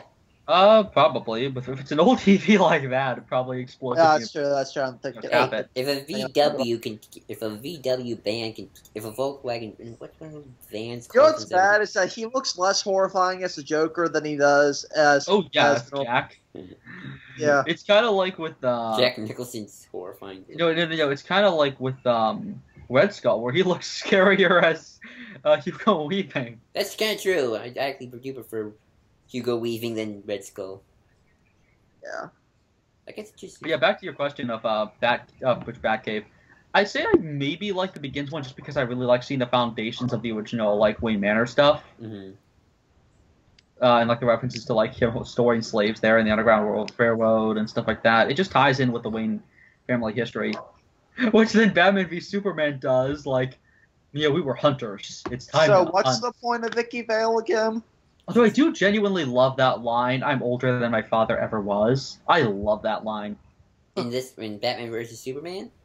Yeah, that's a fantastic line. I don't remember that line. I don't remember a lot of that film. Oh, when he's talking to Alfred, when he's like dusting off that giant thing at Wayne Manor.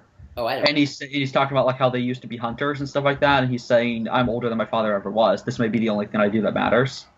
So I have to agree with you, Red. Vicky Vale is pointless. Very whiny. Has no purpose. Superfluous. Yeah, has no purpose. Kind of horrible. Really superficial. Yeah. For some, I just realized something. Batman vs Superman is the only Batman film where Batman doesn't have a girlfriend. Well, no, because he sleeps with that random chick. But they don't have to be girlfriend. Maybe he's just sleeping with a random chick tonight. He just. But I guess he does. But well, no, Begins he doesn't have a girlfriend. Nor in Dark Knight. Nor in Rises. Well, he has a significant. Well, he has Miranda Tate. He has Miranda Tate. Fine. Miranda Tate to take Well, her he has revenge. Rachel. He has Rachel. But she's not his girlfriend, though. He's love interest. Well, love He's a interest. love He interest. doesn't have a love interest in That's Batman all your v better Superman. wording. Love Well, interest. there's no love interest in Batman v Superman. Clark. You saw the sexual tension in those scenes. Testosterone. Actually, I guess. Oh my God, you're married. I guess Martha from that one scene. Oh my God, that's his mother. No, the other Martha. Oh. He looks really creepy. Because Here. Ben Affleck in a movie has been with Amy Adams, and only enough, in a movie he played Christopher Reeves, who had an affair with the character played by Superman's mom's actress. Wow. I'm not even kidding. He did Superman's mom while playing Superman's actor. Wow. And and Lois at another point. He didn't play Lois. Oh, I love my kiss somebody goodbye, goes to a job. And I love she shakes her head. No. But I love how Cap and Eric apparently quote this to each other all the time. Like, somebody wakes up and kiss somebody goodbye, goes to a job, and then they say that to each other constantly. Like, that is an awesome line. Makes no sense. But again, he tells her, like, sit down and shut up. It's like, wow, what a nice, kind person. That's how I want my Batman to treat their women. Exactly. And then they try and remedy that with him punching Catwoman and then her being like, you wouldn't hit a girl. I'm sorry. And it's like, no, Batman wouldn't do that. I agree with Eric. He hit her again. Beautiful dreamers. La, la, la, And Joker just shows up because he's the Joker. He does that. I love what everyone says. There's lots of space. I love that. I love his glazed out expression here. He's just like, he just has a really, if it weren't for that song, he'd look really bored. But it kind of works.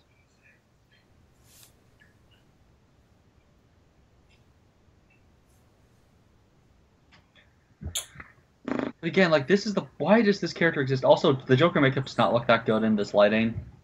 Yes. Everything looks better at nighttime. Yeah. I guess you needed a Actually, in my life, I love that. Just, like, oh god. I guess Vicky Vale exists because you need obligatory romance. I don't know what the 80s were doing. Oh, no, she exists for eye candy, sadly. Yeah, that's her entire purpose. She's not even that good looking eye candy. Oh, but she grabs a bowl of popcorn. What are you going to do I don't with know. a bowl of popcorn? Like, why did she grab a bowl of popcorn? Could somebody explain that to me? What are you And why gonna do, hit was him there with a bowl of popcorn there? There's another rooster in that house. I love that. Or you throw it in his mouth and hope he chokes? I don't know. He just feeds him popcorn. Wow, Oh, she's like, you know what? I'll just ride this out. Like, let's go watch a movie. It's like, yep, that totally.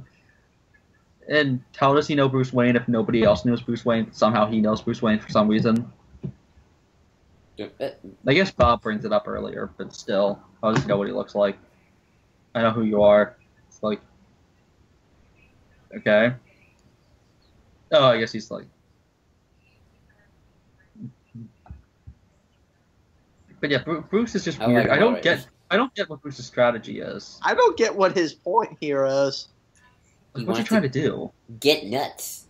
That's sloppy. He got sloppy, crazy. But like, why is he trying to get him to go crazy? Because if he does that, he might shoot Vicky. Well, I guess Bruce doesn't give a damn about anyone. Nope, not in this movie. But here comes a great line, though. And one that I'm going to use one day if I ever get into a fight with somebody. No, that's good.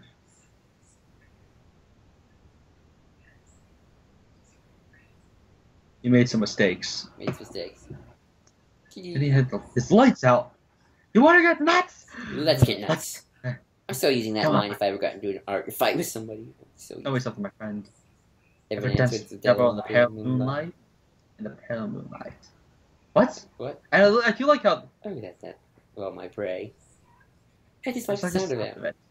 I really, yeah, that is popcorn. What the hell? You know, you could sum up that movie, this movie, in that entire line. I just like the sound of it. Another man's rhubarb. But yeah. What's really funny about He looks like he's what just is Bruce sitting trying there. to do? And I do not buy that would be able to block a bullet. He looks like he's just sitting there. He looks like he's just chilling out. He's just chilling, you know. He totally didn't just get shot. Nope. That should have penetrated the thing. Why is Joker gonna... My skin's I'm skin deep. If you could see me inside. Oh, I love it. Dude, I'm really crying. Come join me for a weep. Or you might join me for a weep. I love that. Just Why does he just leave?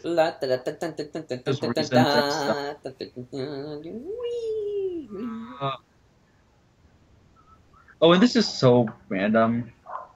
Not Bruce disappearing. What's in the box? What's in the box? What's in the box? What's in the box? But again, how did that work? How did he... Hold on, wait for this lackluster reveal. Yeah. It's a mannequin hand with flowers, and somehow she faints because of it. Why does she faint because of that? She's been through a big day. A big Why morning. is that the thing that makes her faint? Also, why is she all of a sudden in a suit? Yeah. But again, Knox is yet again the true hero and is awesome. He's the only one who does actual detective work. Like, notice that Knox is the better Batman in this movie. That would you make Knox Michael Keaton. You make Michael Keaton. No. You should have released this poster or this newspaper as like a thing. Ooh, I would love. I mean, there has been in-universe newspapers for the murder of the Waynes. The Batman Files did that. It was awesome. Ooh, I would love But yeah, that. they have to go to microfiche. That's just hilarious. But again, this comes up so late in the film. It really serves no purpose. Yeah. And wouldn't this be common knowledge? Because Jeremy Johnson mentioned that. Yeah, I mean, seriously, it makes no sense that people wouldn't know what this means, or that his parents were killed in front of him. And again, the flashback itself is just really lacking. Like, I don't like the opening to Batman v Superman. I'm not the biggest fan of it, but I still, it begins. No, Gotham. Gotham has the best Wayne murder. Steve actually agrees with me on this. That Gotham still has probably the best of the Wayne murders, just because of that scream. Oh yeah, that's high pitch. That I hated in the trailers, and then in the movie, him just the fact that it's slow and it waited, building and building and building and building, and then he just screams.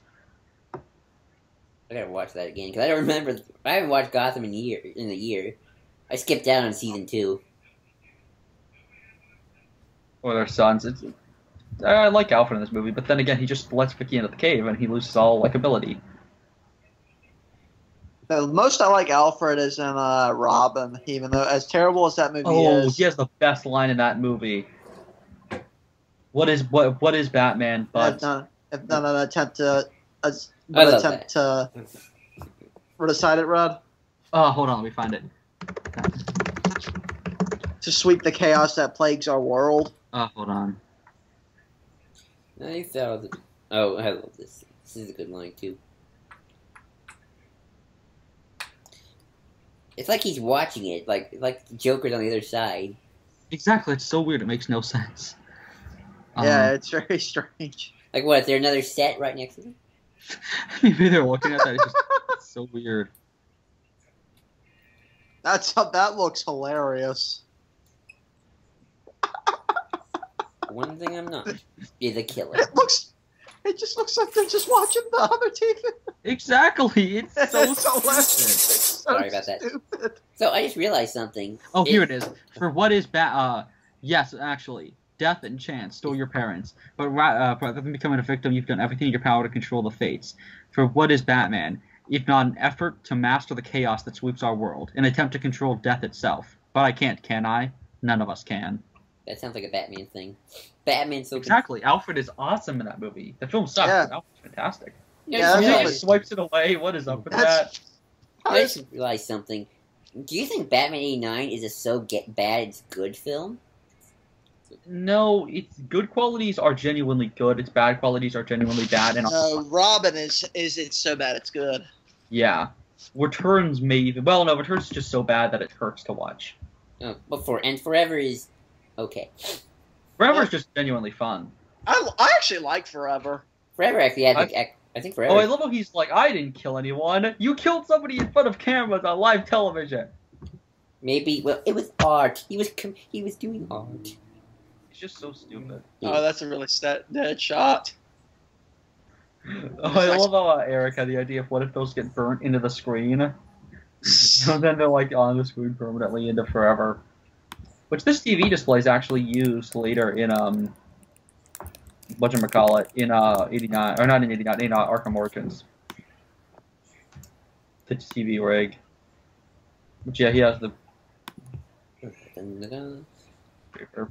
Steve did that taking off the glasses a lot more epically in the Batman v Superman spoiler cast. Exactly. That's the sad part. Steve did it more epic. I don't remember that. Steve, Oh, you're and watching those this is shot so weirdly. And I mean, I didn't like how pretentiously it was shot in Batman v Superman, but at least there was an epicness to it. Yeah. And at least the comedian played Thomas Wayne. Here, it's so, like, goofy. Like, it's trying to be a dream, but and I get that it's trying to be like, look at how whimsical childhood is. Oh, no! But I feel like this exact scene, with the attempt to be, like, you know, kind of childhood whimsy, then all of a sudden stopped, is done so much better in Brave and the Bold.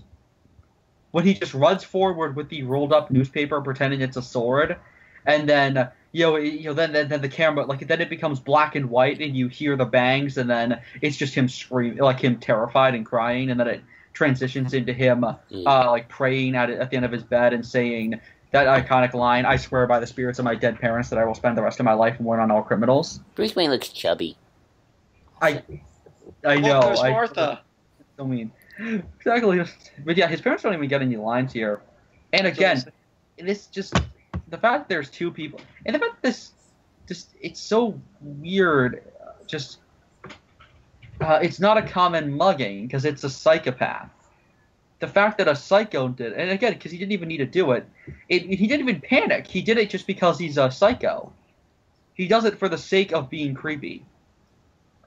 Like, he does it just because he wants to, kill a kid. Just because he's a freak. And that ruins the entire point of Batman's origin story, which is that whether it's a hit or not, it's still just a cruel act of violence. There is no psychoticness to it. There is no method. There's no method to the madness. It's just death. That's why that guy looks very familiar. Like I've seen him in stuff. The guy who played Young Jack. He's been in pretty much nothing. That's sad. He's actually more of a producer. Oh, wow. Oh, really? That's why that's why I don't like the Court of Owls either. I don't like the idea of Bruce Wayne's killing being a conspiracy. But that wasn't in the Court of Owls. What are you talking about? I don't know. I think aren't there some comics that say Bruce Wayne's parents' death is like a big conspiracy theory? The Golden Age did that with Lou Moxon being the one behind it. However, there it's actually pretty cool because he only hates the Waynes because Thomas Wayne was just a good Samaritan and stopped him from killing some people. Which I really like the fact that they died because Thomas Wayne did the right thing for no other reason than because it was the right thing. Because it really is consistent with what Long Halloween ends up doing with the character, where he saved a mob boss's son. He actually saved Carmine Falcone. Oh, that's right. And the fact that, Bruce is asking, should my father have let him die? It would have been so much easier now if it's like, your father would have helped anyone who, showed up on the I loved you since I met you. Oh, God. That's terrible. That's a very quick relationship. You love the guy. Exactly. It's like they killed each other for like a day. What is up with... And he got her drunk, and it's just horrifying. She must have very low standards. And the sad part is, the one bad thing about Batman Forever, it's basically the same thing with Nicole Kidman. But what sucks about that even more is that there was so much potential for that because it's psychologist. Yes. Exactly. But at least there they knew that they wouldn't bring the character back, so they had her leave at the end of the movie. Well, the good news is, also she did bring us one of the best moments, which is Edward, who is Batman. No, I'm Batman. Like him doing the wings. Yeah. One other thing I like about Nicole Kidman is that she and Val Kilmer actually did have some chemistry. I agree with Cap on that. Yeah, they did. Yo, suit. That yellow looks really fake. Here's a good scene though.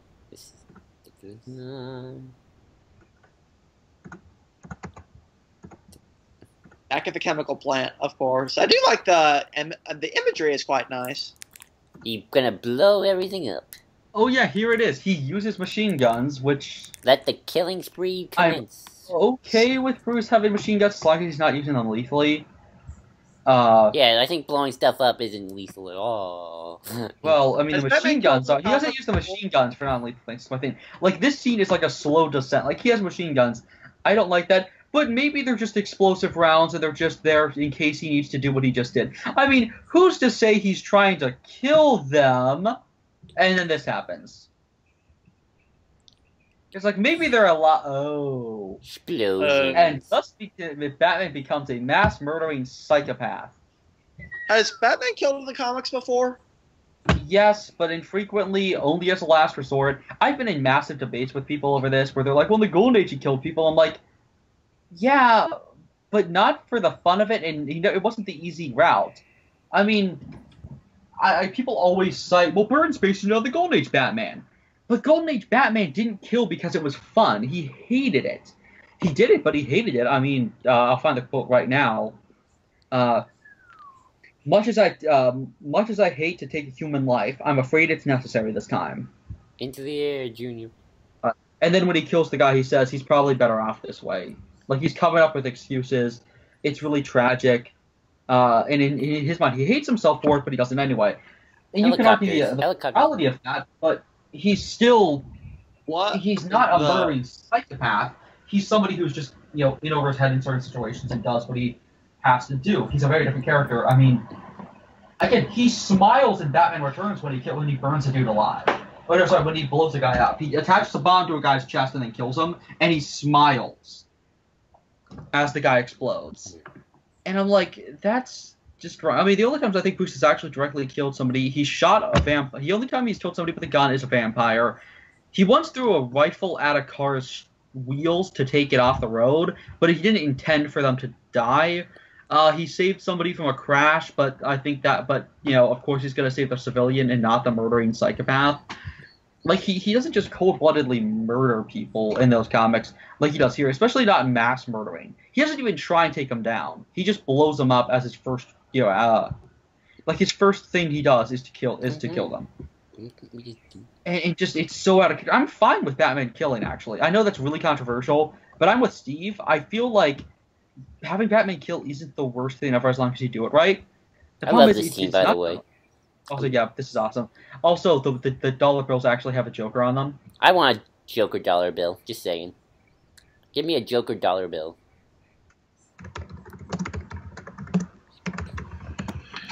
I always love recreating this scene and stuff when I write stuff. There's production value in this, I'll give it that. Yep. It's a drug trip, man. It's a drug trip. Yeah, a very odd drug trip. Embrace the madness, that's what I say. I live every day with the Mad Hatter was in this. I think he was supposed to be.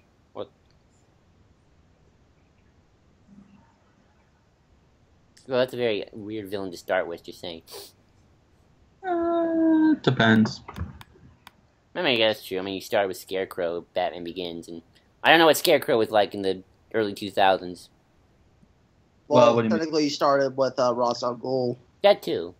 Well, yeah. I mean, Scarecrow. What do you mean in the comics in the early 2000s? No, just in terms of popularity. Like Joker's always popular, and Scarecrow's somebody who disappears a lot. Yeah. Also, I love the Batwing in this movie. Oh yeah. But yeah, Scarecrow's somebody who disappears a lot. But around that time, they'd kind of started to bring him back thanks to Moenk and God of Fear from Nightfall. He wasn't used too often. He still isn't used too often, but more. Yeah, there's the Joker. Also, he looked kind of like Captain Logan for a second. I don't know why. Well, the Captain Logan dressed up as the Joker once. I love this line. Yeah, there's a picture of him in the Dark Knight review. No, I think he just took an image of himself and made it light. I love this line. Oh, wash his tights. Which I love how done that quote before with people, or people have done that quote actually when talking with me, because we were talking about would Predator maps be in the Arkham Knight, because we were nervous that they wouldn't be, and so it was like, where are the Predator maps? They're at home, watching the tights. And I was like, the fact that I laughed at that reference, should I be ashamed or happy? And somebody's like, why not both? I see. I love this scene too. You little people, of the burden of your pale, useless lives. Just, if you gotta go with a smile. Just, again, this Joker's really fun. It makes no sense with the rest of the film, but this should have been the Joker the whole time, or Sadistic Artist. Like, there's 3 different Jokers, all of which are not that bad, but the problem is, just, they should have been done earlier. Why is she take? I guess she's a reporter. Oh, by the way, That's what reporters do, my friend. They take pictures instead of running away. It's human nature. You know what? Forget it. Exactly. Screw exactly. human nature. That's what Burton said. Exactly. That's Oh, by the way, the concept art for the Batwing is really, really cool. I actually prefer the concept art version. Oh, yay! Does Knox die? It's just no, Knox survives. In fact, there's a deleted scene where Knox is where Bruce actually puts Knox in the Batman suit, so people find him as Batman. Knox. What would that be?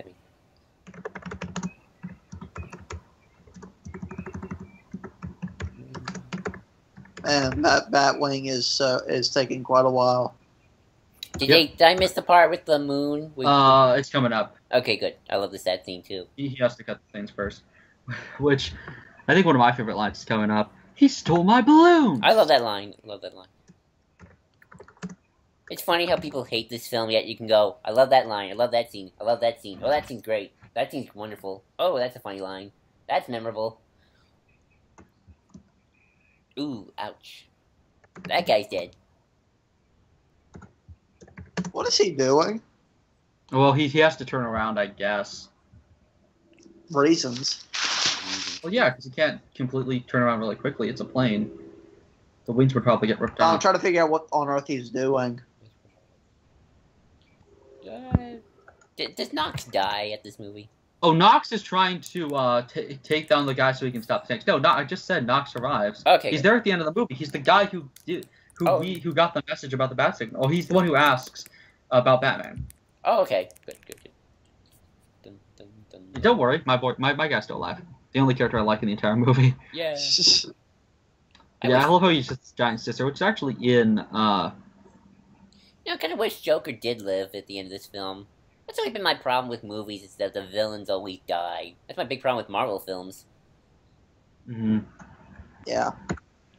I mean, granted, Heath Ledger lived, but Joker lived in Dark Knight. But you just depressed me right there. Yeah, I'm so glad that at least the Joker lived in that version. Yeah. So my balloons. This shot's great.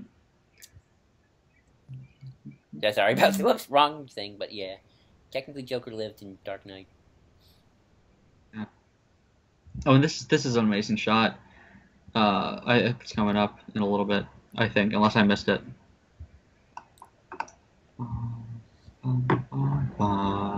Jack Nicholson's actually a really small man.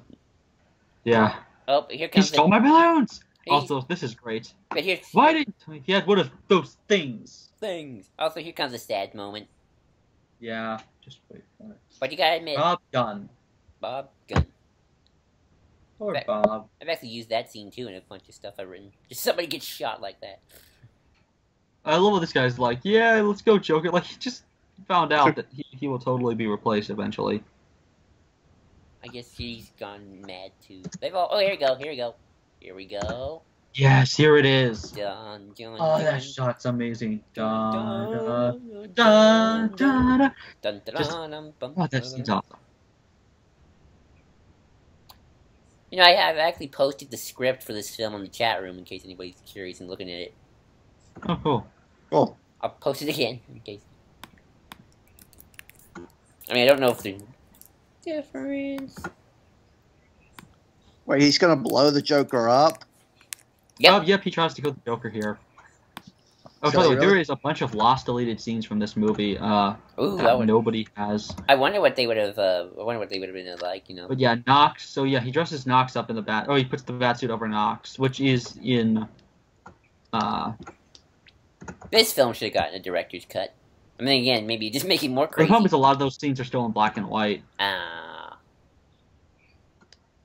And there's Bob actually fought Bruce in the original fight. That's cool. But yeah, here we go. Now he's killing people. yeah, Bruce is just straight up murdering guys And he's gonna kill with Joker, guns. but he misses. Exactly. Which apparently he was supposed to be dancing around the bullets, but Nicholson was not strong enough to. It was not like up to it. Oh, that would. To quote Mann, it was probably because he was too busy spanking hookers the night before because he's Jack Nicholson. Also, that gun is hilarious. Hey, when you're Jack Nicholson, I think you have the right to do that at this point in your Jack life. Nicholson got paid so much money for that. Like, he got paid more than any of the other actors. And also, part of his contract was that he didn't have to work on nights when the Miami Heat, I believe it was, had a home game. Ooh, that's. Well, he's the reason this film probably is more successful than it is.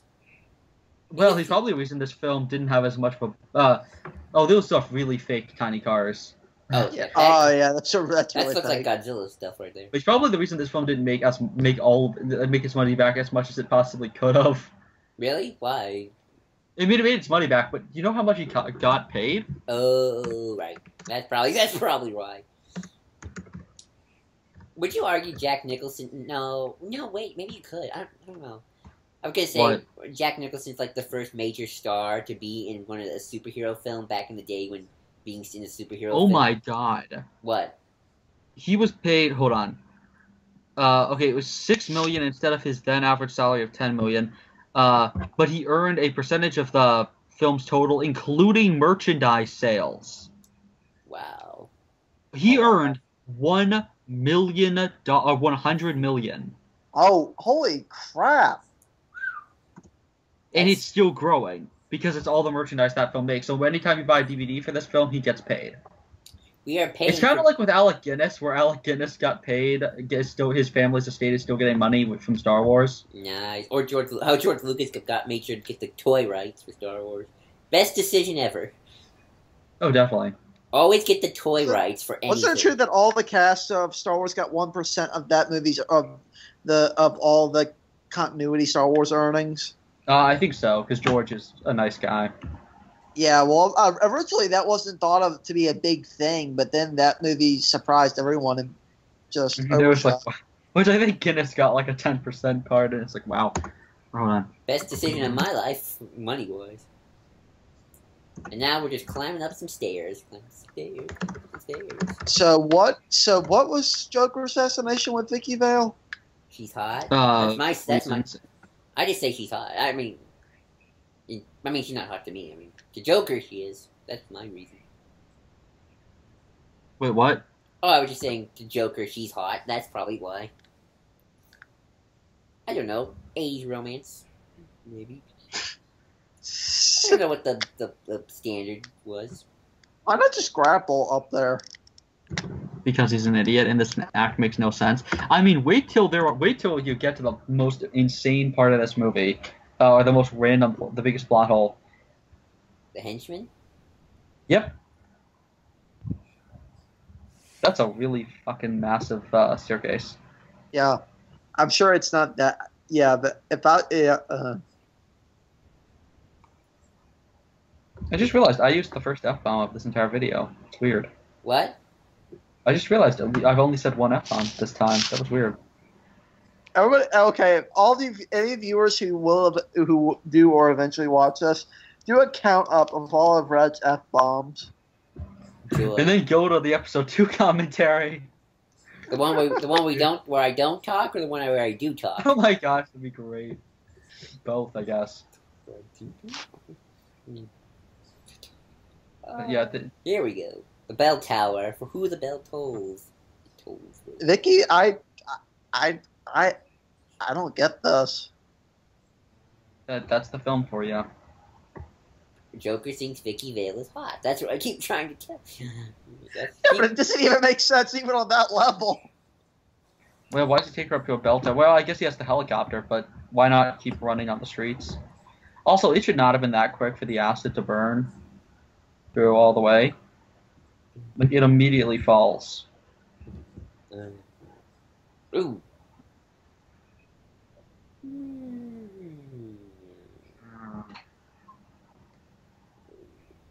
Dun, dun, dun, dun, dun, dun, dun, dun, dun. I guess you could make the argument that the grapnel would break through some of that wood, but that's clearly not how it's played. Yeah. He could have went outside and grappled up to one of those things, or went onto another. Or taken the Batwing just crashed. Or do the Adam West thing of climbing up the bell tower.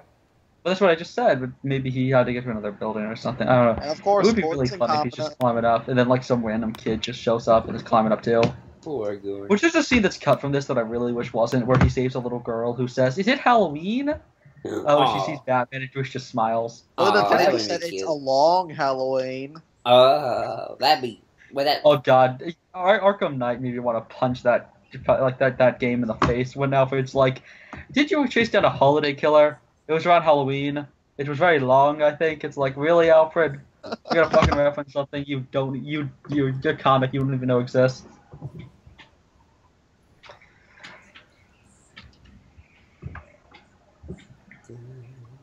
And here come... Now let the insanity begin. Is it beginning soon? Here we go. It's about to come. It's coming. It's... Wait for it. Good boy, I'm so excited. For it. Wait for it. Here we go. Ninjas. There were thugs up here the whole time, even though we didn't see any walk up here, meaning that they were here sitting for like an hour. And they're ninjas. Why were there ninja thugs just there this entire time? Also, what the heck is that thing on his arm? Looks like Velcro. I can't tell. So he had a thug just randomly up here, and the Joker didn't even bring enough thugs. Where does he get all those thugs from?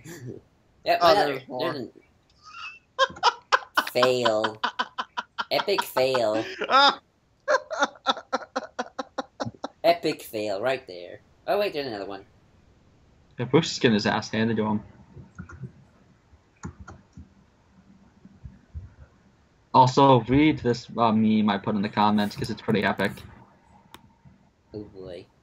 Tell me bats everything. Ever danced to the Keep reading. Oh my. Second place. Batman and Lucifer. Also, Bruce just killed another guy who he probably didn't need to. Oh no, he's about to kill a guy who doesn't need to. I mean, I'm shy. It's kind of funny because I'm just expecting Bruce to like step on these guys' throats after he takes them down non-lethally. In fact, I'm half expecting him to do what Jason did in Last Crusade, in Dark Knight Returns Last Crusade, which I just read last night, and it's amazing and perfect, and you need to read it. Because in that story, Jason like closes a car door on a guy's head and crushes it. Ooh. In front of Bruce, and Bruce is just kind of traumatized by it. That's the prequel, right? The Dark Knight Returns. Yep, it's the story that sets up what happened to Jason. Ah. And it's depressing and fantastic and amazing, and... It's not a ripoff of the killing, of the deaths in the family? No, especially because... just the entire story, because it's more about Bruce, like, realizing that he's old. Ah, gotcha. With that, and it's fantastic. It's not as good as Dark Knight Returns. It's not. The problem is there's no anger there, but still, it's good. That's good. We are. Also, this thug does better than like anyone else in this entire movie. But yeah, again, Bruce kills this guy. He didn't need to kill him. Look, he hits the guy's head on the thing. He could have just thrown him back up over the side or something, but instead he kills him. That guy's probably just splatted in front of Gordon. Probably. Well, no, Gordon can't see it because of the bell tower. The bell. They'll probably hit the bell. How? Yeah. Oh, yeah, that's true. But yeah, Joker has some really great gags right here. Even my favorite Batman, Joker lines are coming right now. Oh, the Beauty and the Beast. And if anyone else calls you Beast, I'll kill him. Or with her lungs out. The irony is that movie didn't come out yet for 2 more years. No, it's in the classic Grimm story. I know. Story tale thing. Fairy tale, whatever you call it. I know. Also, appreciate Couldn't Vicky Vale and just this deck? Couldn't Vicky Vale just deck Joker? probably not. Also, this is really creepy. Like what's about to happen. Yep. What is she doing?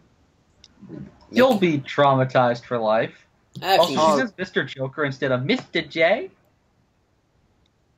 Okay, there is a line coming up that is hilarious, which is so powerful, so purple and purple. I love purple. I do love that joke. But then this is just horrifying. I've seen Oh worse. Lord! So Cole, you're probably traumatized. Yes. Yeah, I've seen worse. I do love that line in purple. I I love purple. Just, Oh, here we go. idiot. You made me remember. You dropped me into those chemicals.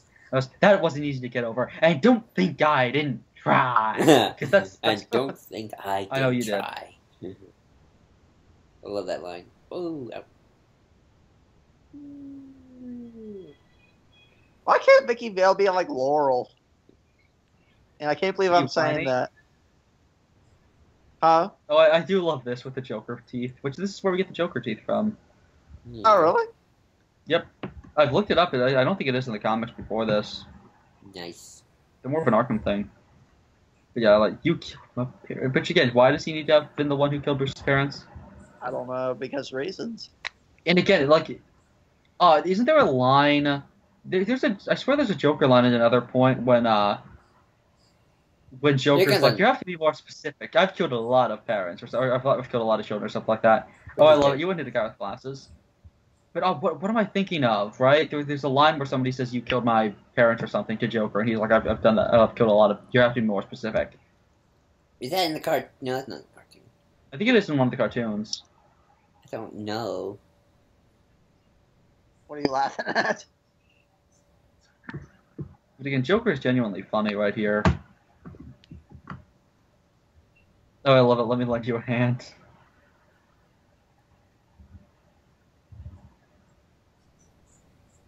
And again, grappling. Well, he used the grappling hook later.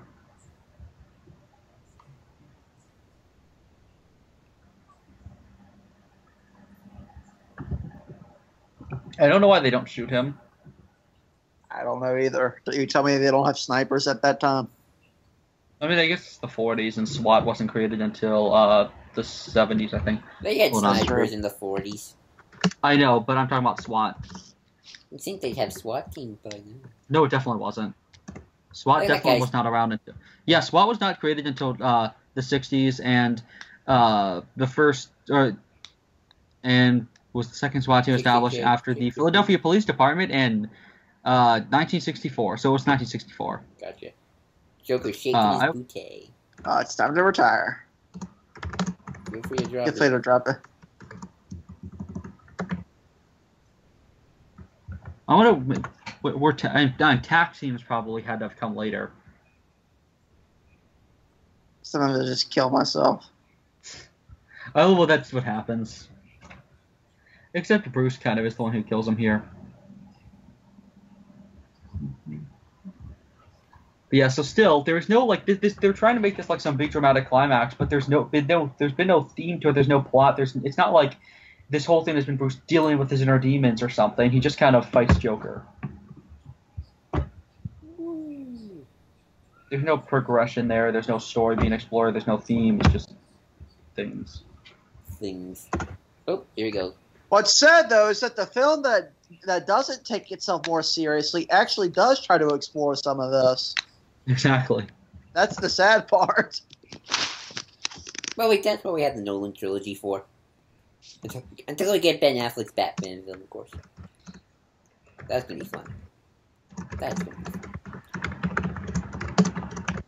No, they could have just put Joker more to a baseline where he wouldn't have fallen so hard and killed himself. He just moved the copter a little more to the right.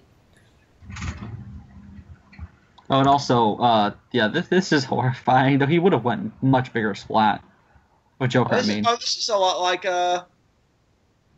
Dark Knight with the no Amazing Spider-Man too. Oh, Amazing Spider-Man 2. I'm thinking more Dark Knight just because the like I'm expecting them to hit a car. Oh yeah. It's just the cape flies out last second. It's like, that should not have saved them. Oh, that's a bad looking shot. That looks really terrible. Ow. But Joker He did died get the with- last laugh. And he who had the last laugh wins. Ha. Ha ha ha ha. Weren't they gonna... I heard they wanted to bring him back for the next film. No, but by the way, the makeup here is terrifying, where, like, you can tell his head's, like, flattened. But, like, no, they didn't want to bring him back for the next film. It was that he wanted to come back for Batman 5 That's right. as a fear gas hallucination thing. Batman Triumphant. Yep, Batman. Well, apparently Batman Triumphant was never the intention. Isn't it... That's a fan name. Like, the name, that was never the name they wanted to use. People just came up with it for some reason. Isn't it true that a lot of Batman Triumphant somehow found its way into Batman Begins? Yep, because It was going to when be you Roz start and... production on some... Well, here's the thing you have to remember with film productions. When you start production on a film, like when they open up kind of like budget and tab and everything, it still gets counted into the production costs of the next film. So Superman Returns, part of its production cost is actually the production cost stuff for Superman Lives. Really? Huh. Oh, Yeah, wow. That technically counts as part of it, pricing wise. So that film had to make back money, not only its own budget, but also the budget of 2 failed films, or a film and a half film, I guess. Star Wars didn't have to do... Episode 7 didn't have to deal with that, did it? No, because there was no other film opened. Okay. Also, where did they get the idea for a bat signal? Oh, he gave us a signal. Why did he give them a signal? Maybe... It doesn't even come up. It does come up in the next one, but they don't even like have... He doesn't even meet with Gordon. I mean, in Forever we get that with a genuinely cool thing in Forever with the like, he's not coming, like, never mind. And then Dun, Dun. dun, dun, Thumbs up. dun, dun, dun, dun. Wait a minute. Which I love Shades making the Dark Knight making the Dark Knight Rises ending up with that. So he's like, go, as Bruce is flying to his death. He like shakes hands with the guy as Bruce explodes. I just learned a little interesting thing about film and why Batman 5, not Triumphant, I guess they're gonna call it now, had... They were gonna have Ra's al Ghul in it, right? And Scarecrow? No, Ross was just somebody they were thinking about. Scarecrow, I think. Yeah, just Scarecrow and possibly Hatter and Harley. Harley was going to be Joker's daughter, which is just terrifying, especially because you could have just had it be Joker's daughter, who's an actual DC character. Then again, Joker's daughter is actually Harvey Dent's daughter. She's Dwella Dent from another universe. Just don't ask. Well, Also, this is a genuinely great ending. But back to this film. oh, right. Uh, Dun, dun, dun. Oh. And yet He we- gets rewarded for being a psychotic mass murderer killer who accomplishes really nothing except incredibly late.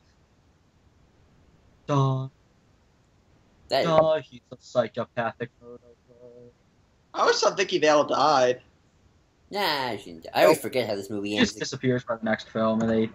So he just forever kind of references the that with the. What am I getting into this sad news from the... Yet this film probably changed the course of comic book movies for a while, till Batman and Robin Probably. destroyed it, and then Yep. and then X-Men and Spider-Man brought it back. Well, technically Red, you Blade. still with us? Yeah. Well, technically Blade brought it back, and Yeah. So, final thoughts? it's fun. This movie hmm was just so much fun to watch. It's so quotable. This is a good, terrible movie. I don't know. I don't think it's terrible. I've seen terrible. It's a movie that you need drugs for. No, it's a movie that you just kind of have to turn it on mute and just put the soundtrack on and just listen to it and watch it.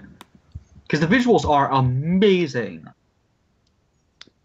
I like Joker's lines. I think the Joker's lines are pretty good to listen to. And the music, of course. Gotta love that Danny Elfman theme.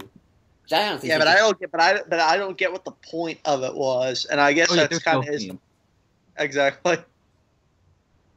Well, Basically, my point is, if you're a very hardcore movie fan, it's still something to watch just to experience the time it was made. But if you're going into it expecting a really amazing story, don't bother. Or a Batman fan. I don't need a story. I just want to see this. I don't think you need to be a story guy. Just don't go if you're a Batman fan. If you're a Batman fan, don't watch this. It's still a problematic story because there's no theme or purpose to it. Things just sort of happen. I don't know. I think you could watch it and just expect things to happen. I did. It's a show about nothing, like Seinfeld, or it's the Seinfeld. But even then, the Seinfeld episode still has a theme to it, whether it be, it still has a moral or a theme. Plus, Steve backed me up. He just said that even if you don't understand or look for a theme, it's still inherent to a work, and you can't have one without the other. Well, I don't care. I don't care. You know. But that's still part of storytelling. Well, You don't have to care about a theme. You don't have to think it's important, but it is still critical. Objectively, it is an important part of filmmaking. well, objectivism is, kind of up its ass. I agree with Ian on that one. Objectivism. Yeah, but even Ian would say that you need a theme. Yes, I disagree with that. I just think you can do whatever. I like just things. Life is Yeah. But that's not. The film isn't life. I mean, to quote. Well, who said you can't? You should. I mean, can't. I don't believe in can'ts. I say just do it. Do it. They make horrible films that make no sense. That's the problem with that kind of attitude.